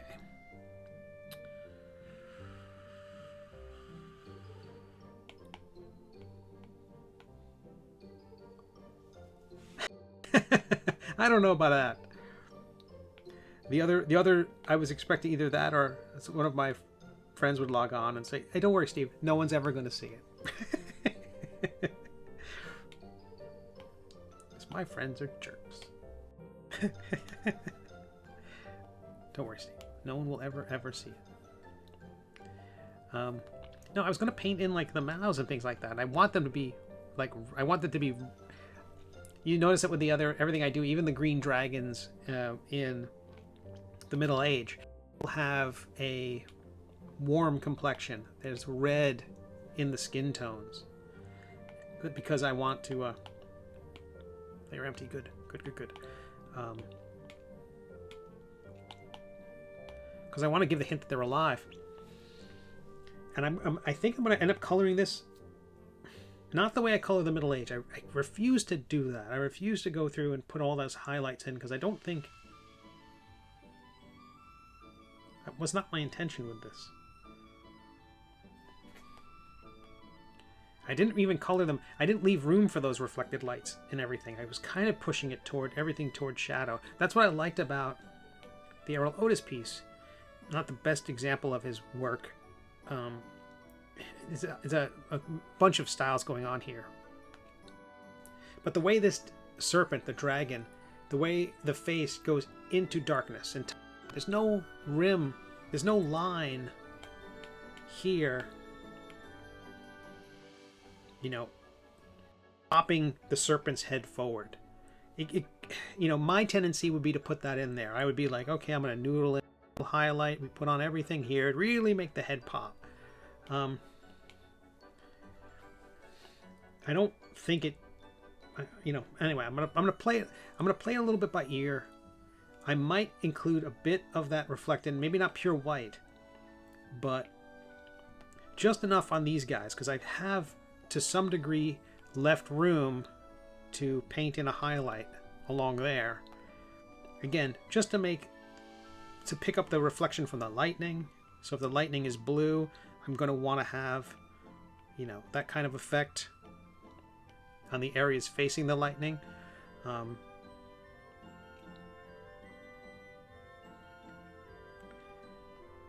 And again, I really want people to see the stalks and her first. So I think those have to be the brightest with the most contrast. And by the time we get to the archer, he should be in shadow.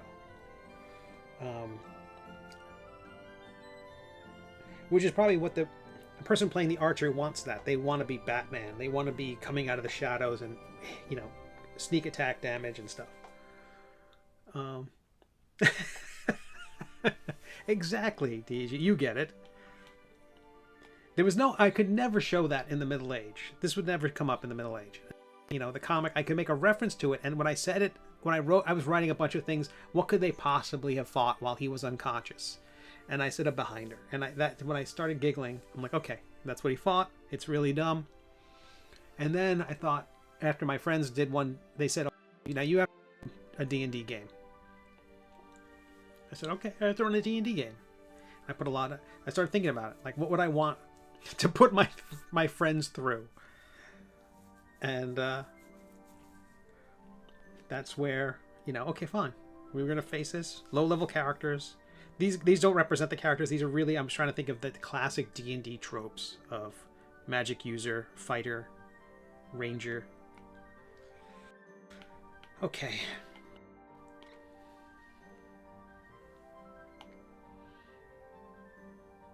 I think that's a better color.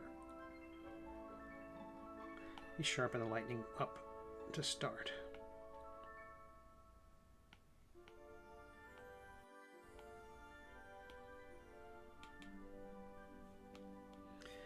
And then, who knows? Maybe we can run a D&D game for Patreon supporters or something.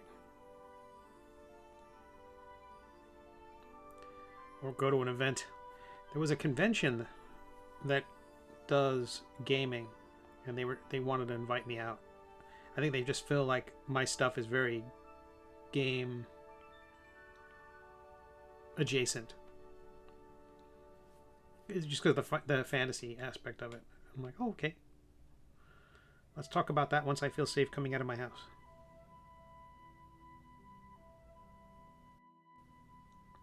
Because I am a coward. As is well established. I'm going to get rid of that lightning glow that I created earlier. If I'm going to reshape the lightning itself, and I am thinking about doing things like making it more lightning-y. Lightning-y. Okay, another Ratatouille reference. By having, you know, bits of crackling energy come off of stuff, and, you know, you can have it, you know, crackling and hitting things. But let's get back, because I can easily, as you know, I can digress. First time chat from viewer, Cave Geek Art. Did you just say behind her? Indeed I did. Behold. Behind.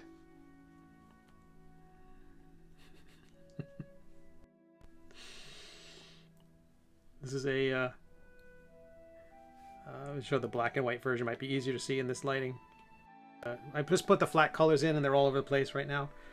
But this is a D&D style illustration I'm doing for a 5e adventure. And we're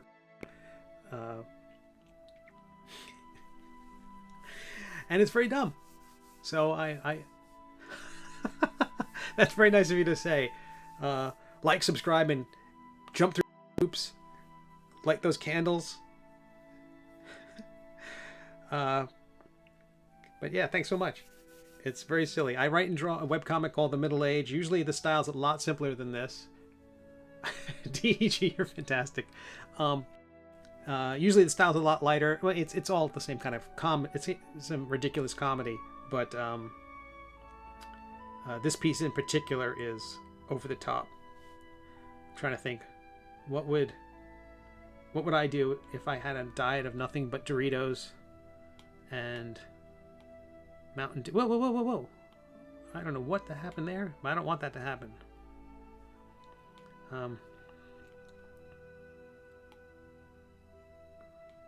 That is curious. I have the layer selected. Oh, that must be one of the upgraded features. I take it back. That's kind of cool. I had the group of layers selected, and when I was about to erase, it was going to ask me, "Hey, what are you erasing?" I love that. Almost every time I log into Procreate, it seems like it, that they've improved something. Wait, is this my first time chatting here? I know I've been here before. Maybe I landed here with a raid and didn't actually say anything. Oh, welcome back.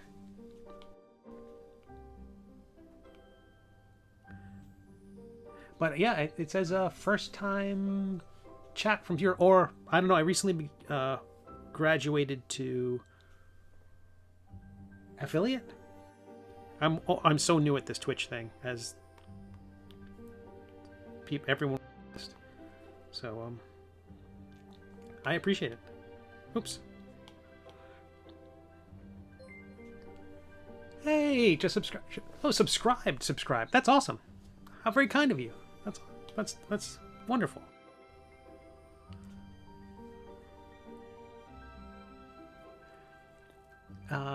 Wait, this is my first time chatting here. I know I've been here. Maybe I landed here with a raid as opposed to Photoshop that breaks something every time. Exactly right.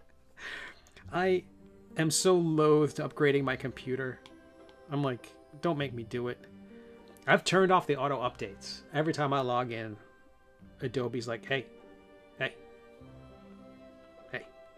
Nope, I'm not gonna fall for it. I'm not getting in that van.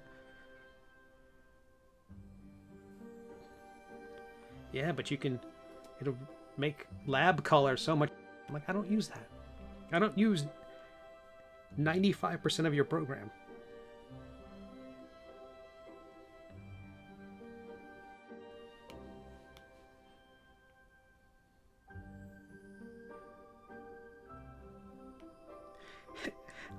So I've got, and one of them's on my lap yesterday, and I'm like, okay, forget it. I'm not going to get any work done. This one demands attention.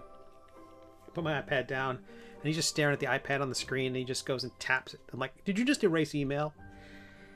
So I fish the email out of the trash folder, and I go download a cat app. Like, it's like little fish swimming over the screen, and the cat will tap the screen, and it'll make the fish go away, and a new fish will come on. And he was mildly interested, but the app was created by Friskies, and they wanted me to create an account, and they wanted to get information about my cat, and like it was like way too much, like unbelievable the amount of cat surveillance they wanted to do.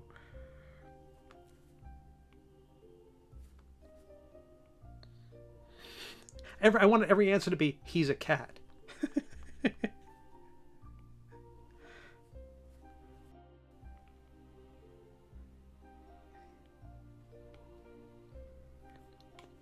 He'll eat anything, and if it's in a bowl, yes, yes, he likes things in bowls. You still use PS5? Oh yeah, absolutely. That's David. I think David Peterson still uses. I think he was saying that just the other day. He still uses Photoshop 5. I have a laptop here that runs an emulator, so I can keep using Macromedia freehand. I don't use it anymore, but I have a lot of files in that program still, and I every once in a while I will run across some sort of I want to just send to somebody, or an old comic that I did in freehand, and I'm like, I want to save the work. That will be... I'm putting that on my list. I remember we were talking about this the other day. I did a... Oh, what was it? Okay, I'm putting this on... I'm putting it on Patreon. It is a... And I'll put a link here if I can. It'll be a public post. It's not... It's hardly worth anyone ever spending a nickel to see. But I'm going to see if I can find the hypercard stack I created to promote my first comic book. Hypercard stack. And I'm going to see if I can find any way to turn it into something viewable by people. I shared it on AOL, maybe some first class bulletin boards back in 93, 94. It was all bitmap because everyone's on a modem, not a good modem either. Okay, those lines are crisp, very lightning-y. Maybe a David raid is how I got it. That could be. David has been very kind, very supportive. I'm certain I would not be on Twitch if not for him. I mean, I've had a Twitch account forever just to watch certain people from time to time, but I was at an event with David in October, a free day event, and he's like, "Oh, you should be on Twitch." Like, really? I don't know, really? And I got on Twitch, and he sent a raid over. It was like so very kind. There's no way I would be at this affiliate stage without David. So it's all his fault.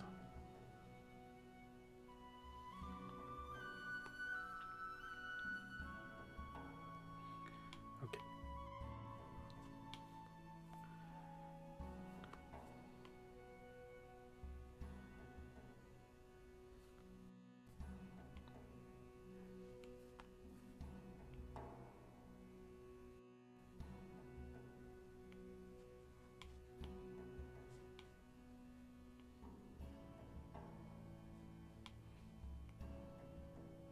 But my normal comic, The Middle Age, the comic I work on most of the time is not this ornate. I don't put all this into every episode.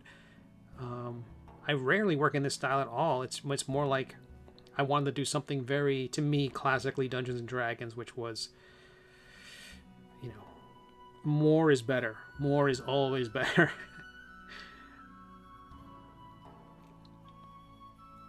Well, how many teeth does it have? 60? You could put more teeth on that.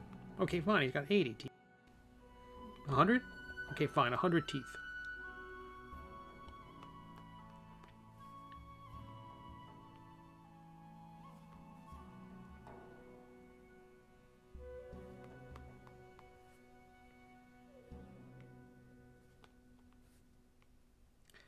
And I'm working in Procreate on an iPad Pro.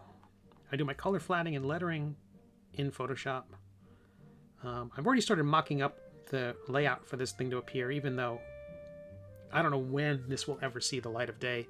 This is mostly because I ran a wall color flatting my latest episode of The Middle Age, and so I'm like, oh, well, I got some time. Let's break this out and see if people like it. I'm really surprised that anyone is tolerating it.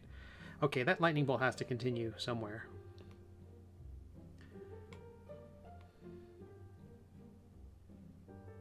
Fine, it will continue behind this guy. Ooh.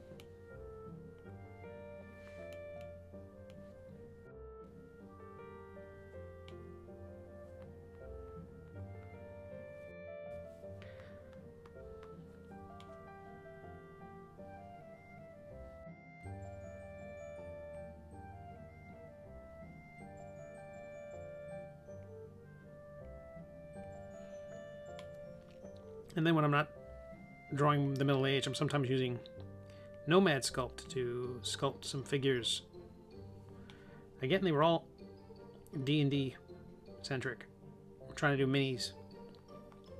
Basically trying to do merch for my webcomic, but also at the same time maybe appeal to a different audience of people who play 5e and other tabletop games.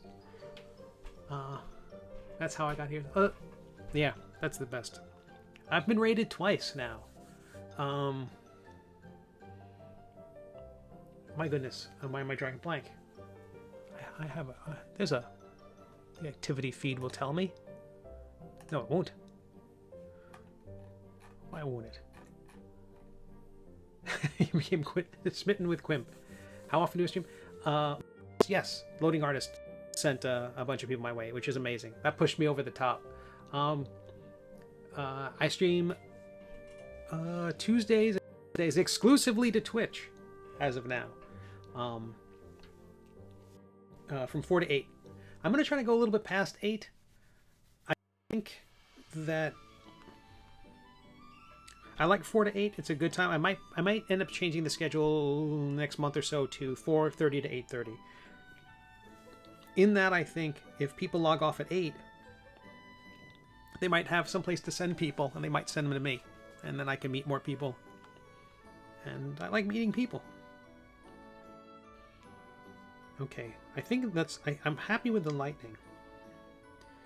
I can tell where I had drawn in a kind of a halo, kind of a reverse halo around the lightning, a outline, and I can see where that has fallen apart as I've shaved off bits of the lightning. I was just concerned that it would, I don't even know if I'm going to need that in the end, but I just thought that in order to make the lightning visible in the black and white version, I need to put something behind it, because I can't really tint the lightning, although I could. I bet I could. I bet I create a kind of a like a textured glow within it. No, it might look like tubes. I can see it looking like tubes. Let's skip that. Okay. If you want to go 4 to 5 a.m., I'll raise you. Wait, is that... are you a... 4 to 5 a.m.? Where on Earth?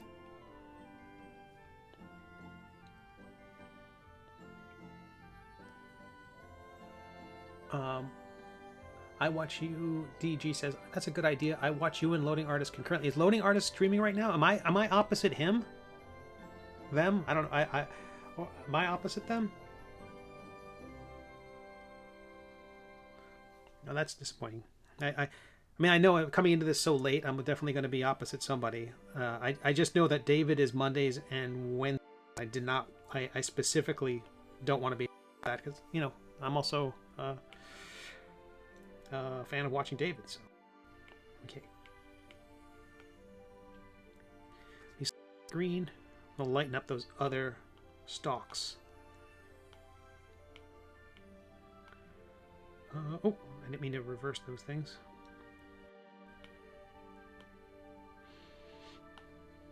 Where are you, stalks?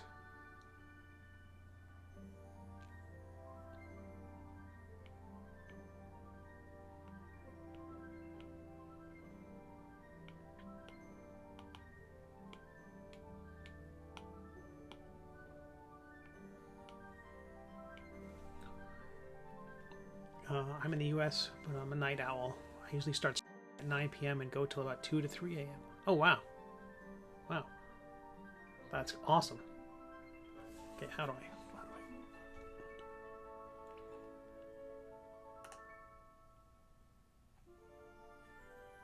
do this?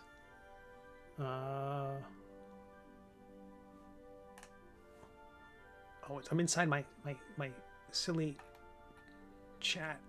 Oh, wait, there it is.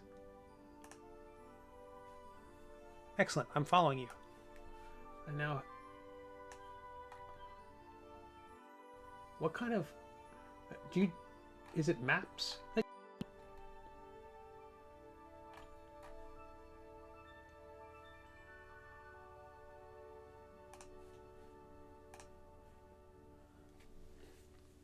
Yeah, I'll definitely check that out.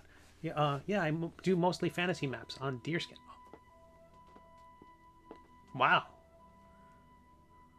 So legitimate, not digital. It looked... That's awesome. You don't get... Where's undo? You need undo. Or are you using like a laser... using like a... lasers to burn, etch in things? Wow.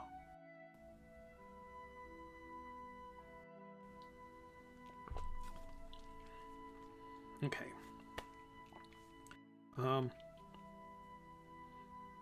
Oh, wow. So those arrows. I need to put those arrows on their own. I need to put those arrows on the layer with the archer. So I color those all at the same time. The archer is behind. It doesn't matter since they don't overlap. Well, if there's going to be any glows... Alright, I'm just going to keep them on the layer with the creature. I'm going to keep saying the creature instead of its proper name. Gluteus. That's the name. They have a name. Not just monster.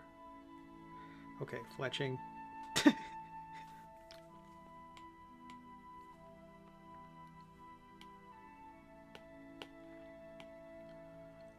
Was that the right? That was the fletching. Yes, it was. Oh.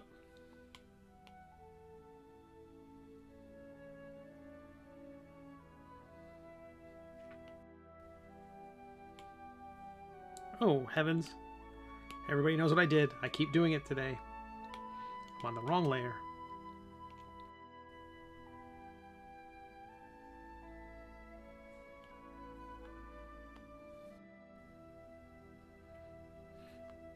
Part of what threw me off today is I do a lot of web design work, WordPress stuff, and so this morning, or maybe yesterday, WordPress released a new version, and so of all the sites I manage and update, and a lot of them just friends, fellow artists who I help them with their websites. It's not like, you know, I've done a lot of really good website projects in the past, but it's not my bread and butter anymore. You know, it's mostly, of all things, cartooning and print design. A lot of web design is now a lot of people have Squarespace and, you know, Wix and whatever else. So, and it used to be that those things were more cookie cutter, like you could tell immediately. I mean, yeah, a lot of them have the branding at the bottom,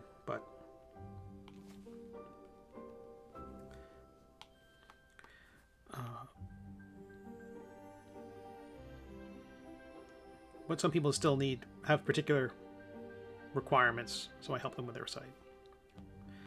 And a new version comes out, I've got to spend an hour today. I lost an hour just handling updates. And again, the software can update itself very well, but sometimes there are other bits of software which you don't want to have auto up, like plugins and things like that. So, especially when it comes to WooCommerce sites, you know, plugin that requires the latest version of something else, like some sort of dependency, and then you've upgraded one piece without the other.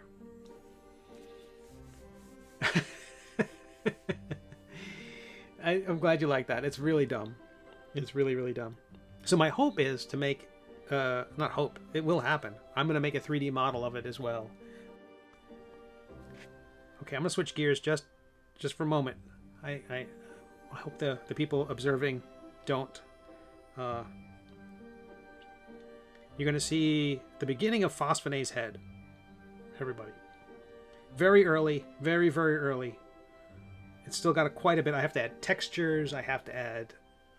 the armor has to have the engraving and all that stuff. But this is mostly just to see, could I do it? Could I build... Let me hide our hero for a moment. Oh, let me draw back on. And let me... But I think it's coming along fairly well. Just generally speaking. I like the fins. I still think it needs a dragony texture. But I'm going to create one. This is our hero that I've created. And I've made a mini of him. It printed pretty well, all things considered. Can I get it to work? Will you focus? Camera? Come on. Be my friend. You are my enemy, and I hate you forever. Why do you vex me? Anyway, so I made a miniature. It looks like that. It's surprisingly good given the size of a D&D mini. And so I've made the wizard from the story. He's next, but I want to make the dragons. I'm not sure how to scale I can make them, because we've seen in the story at one point, Tilly gulps. She basically consumes Quimp whole. That isn't a mini anymore. That is a ottoman. I can't make anything quite that gigantic. And it wouldn't fit to scale in terms of D&D's. Like, I want this to be a 3-inch base, so I need to make it fit somehow and make it work. So I'm not sure exactly what those will be and how it will all come together. But this is all done in Nomad Sculpt, again on an iPad. I'm really happy with the wee little teeth. Very cat-like. And the horns came out pretty good too. Those are definitely Phosphonase horns. I think the fin. I think those kind of bat wing ears need a bit more swoop to them. I like the side view, but I think again the top could feel more elegant and swoopy. I also think this jaw line isn't quite right. Eventually, I'll have to merge the two pieces together. I kept them separate in case I wanted to try them out at different positions. Anywho, so there'll be a behinder done, probably to this scale on a maybe a 2-inch base, maybe a 2 or 3-inch base, depending on the textures and all the craziness that goes on with it. So I think that will be a lot of fun. Where are we? Okay, and back to this, and back to this. Oh, thanks. Coincidentally, I just published a Beholder chapter on the Patreon I run, and coming up with an alternative for it was a pain. And Beholder. So, what name did you come up with? How is he going to connect with the base? Think with Mist. Ogler? That's good. That's awesome.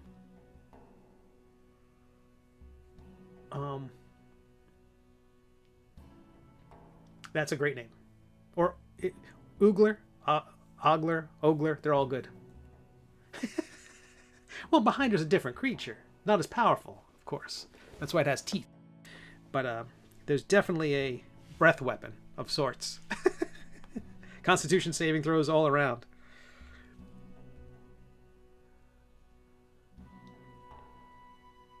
And there was the origin of the character, the Behinder, ridiculous, is that in the story of the Middle Age, our hero, Sir Quimp, has a talking sword.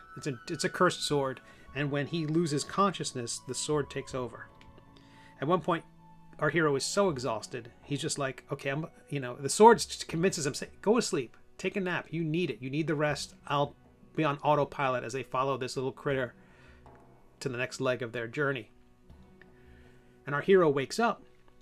One of his gloves is missing, he's wearing a goofy hat, his clothes are torn, he's clearly gone through some stuff. Some stuff has happened, and he smells really bad, and that's because while you were out, we fought a Behinder, and he says something like, "You mean a Beholder?" I said, "No, a Behinder. You wish something like you wish that's what I mean," something like that. So just because I was trying to come up with what did he fight while he was asleep? What happened? What adventures did our hero miss? And did the viewers miss as well? So he fought a Behinder, and then decided to make a D&D module or a 5e module, and I decided to make it really. There's so much dumb stuff in this already. I'm so very happy. Okay, so I put the fletching in. I put the arrows in. The irises are in. I'm not going to color the mouths until I color the creatures themselves. I feel like the fighter is done-ish. I like the kind of gravelly, grayish skin color.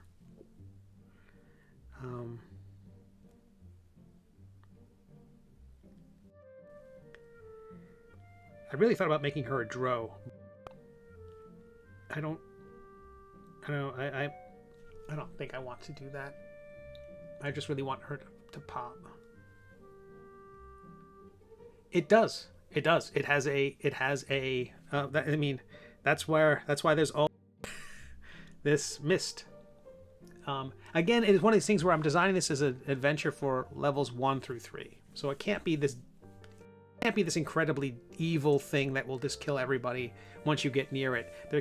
I think the idea is there's a opportunity for strategy to fight the thing and achieve the goal that they have to face. It's mostly just low level characters banding together to not be stupid and save the day.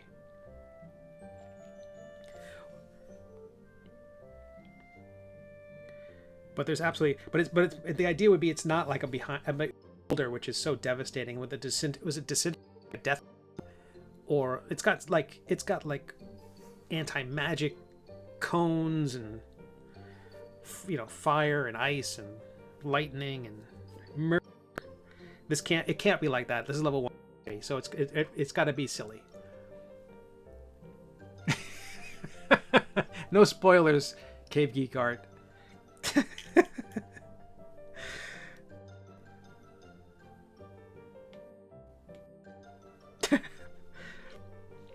Okay.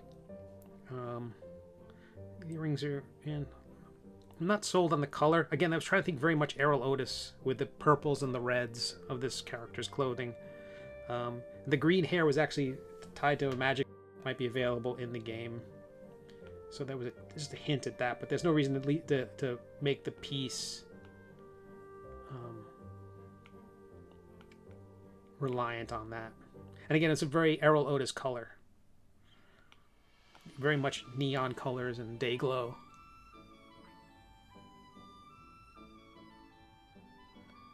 Yeah, no. This is the Middle Ages. The Middle Ages and all is a general audience's comic. I definitely make that are for the parents, but they're also for the kids. You know what I mean? Hopefully there's never gonna be I don't ever want to make people uncomfortable reading the story. And I know some people who read the comic to their kids, and but it's also about it's middle age. It's about a guy who's getting older, and so there's going to be jokes that are geared toward to basically stuff that I never thought I was going to have kids reading thing. The trouble is, the style I draw in is very kid friendly, and part of that make like Toy Story, very much so. I mean, I think Toy Story misses the mark when it makes lots of pop culture references, because I fear that those no longer make sense 10 years later. Shrek goes overboard. Like, they make Eisner Iger jokes, and and those pay off in the short term in a big way, but they don't. Not that I'm trying to write a classic, but I'm just trying to not because nobody knows who I am, and because I've been 6 years and still most people, 99.9% of the world, have no idea that I'm doing this thing. When they discover it, the joke still has to be okay. That's more what it comes down to. It's not like I'm trying to create something for posterity as much as or posterior. I'm trying to create something that just doesn't spoil so quickly.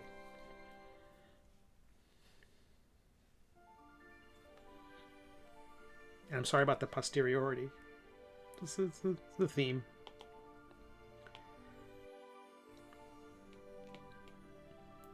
So the potion has to be like a mana potion or something like that, because it can't be red against the dress. I really want to keep the dress red.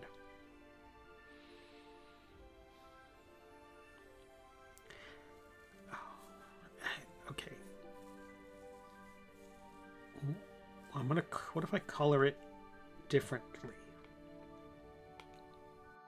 I'm gonna try this. I'm not sure I'm gonna like it, but you can be on my face.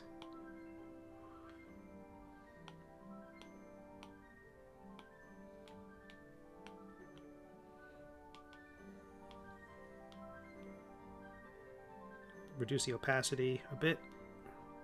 Medium-sized brush. That's a fair point. I use pop culture quite a bit in my writing, but only for stuff I hold dear, like Alien. And that's great too, because stuff like I have no problem with Tom Holland Spider-Man making an Empire Strikes Back reference.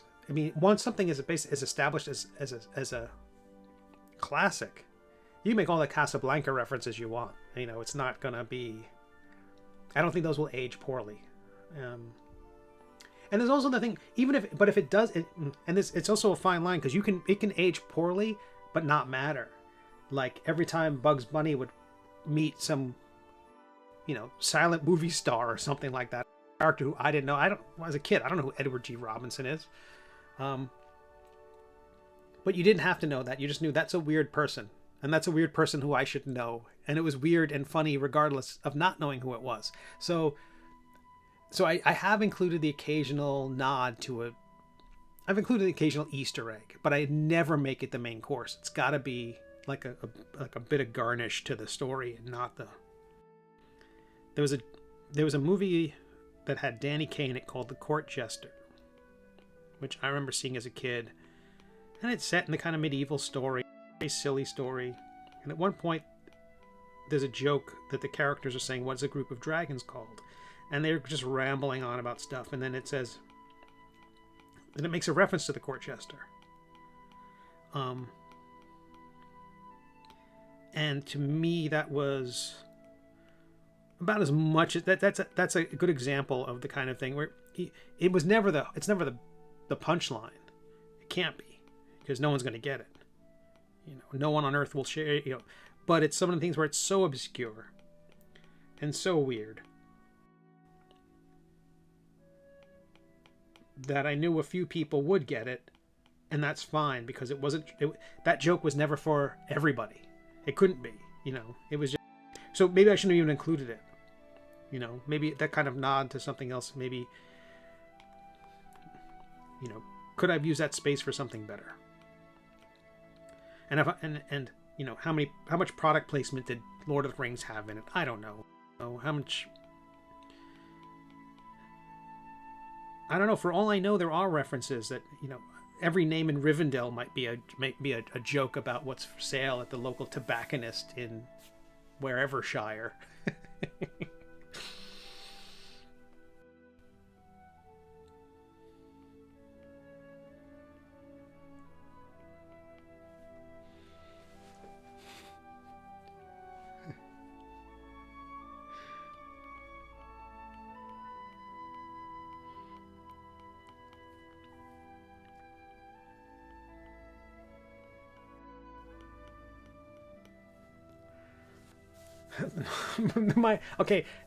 That's one in the town of Gaff. There's a okay, that counts. That's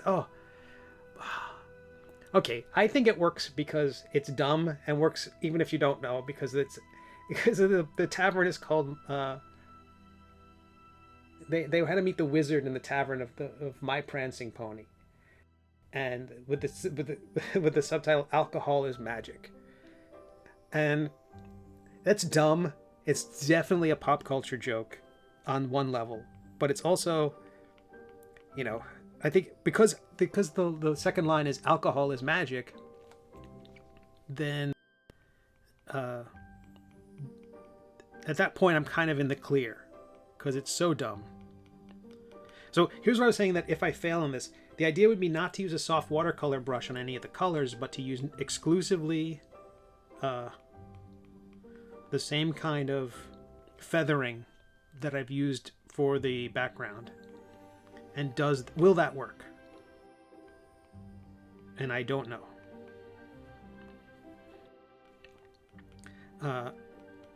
And also, it kind of leads into the notion that our wizard who we meet is an intoximancer. So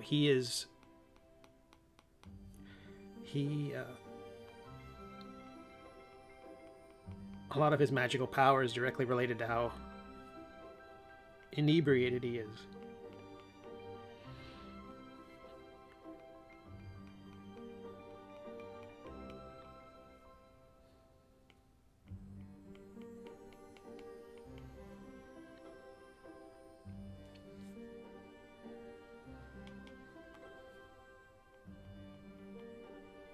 Oh, did I not set that? That's a normal. I want it to be the screen.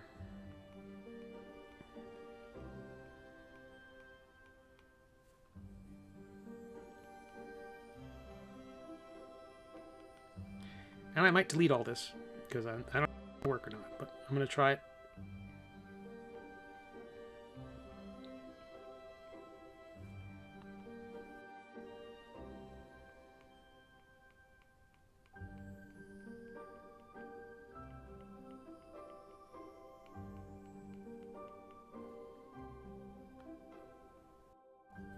I'm not sure.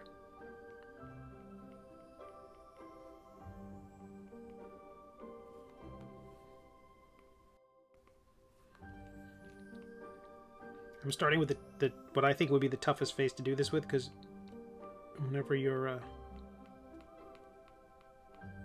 the largest face in the drawing, probably the most problematic in terms of trying to do any kind of soft coloring. It's like inking hands. I'm not sure.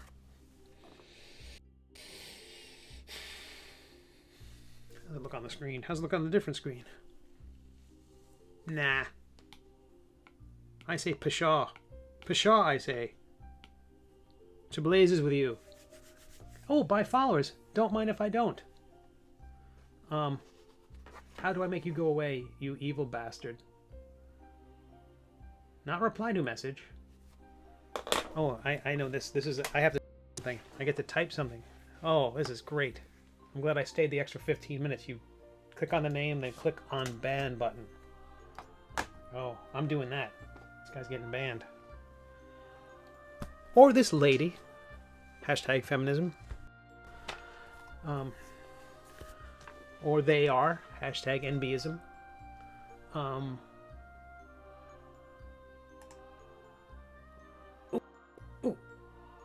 Oh, I get to ban them for X number of hours? Purge or delete? I ban? I ban. I click the ban. Oh, they just got banned.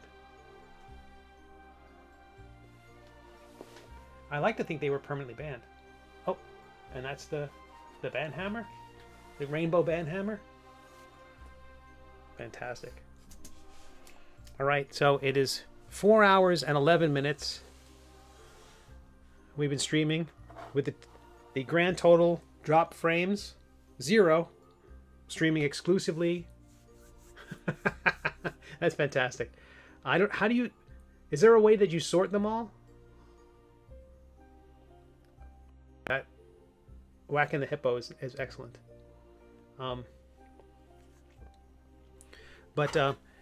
Okay, I'm here. If anybody raid me, come on. Raid. And raid.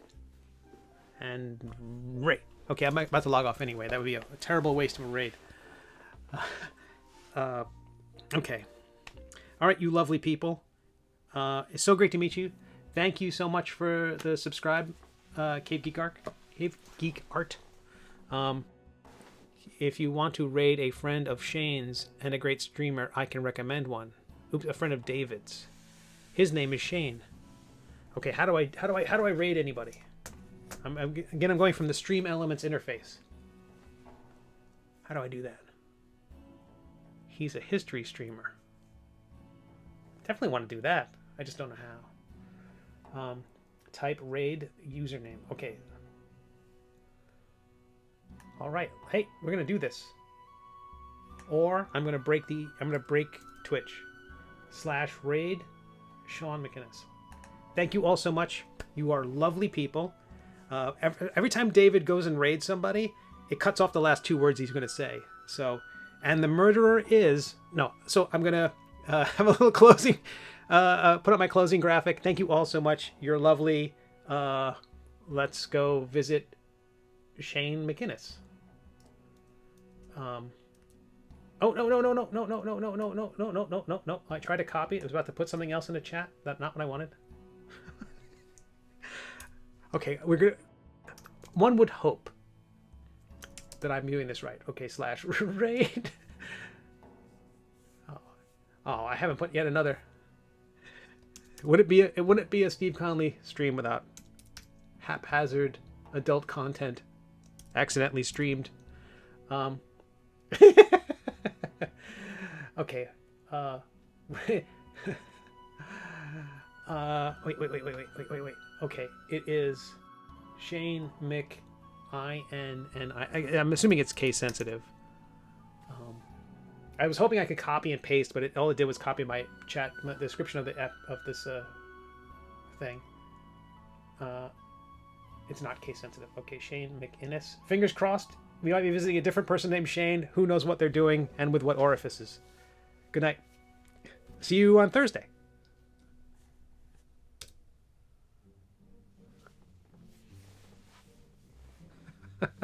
It could work.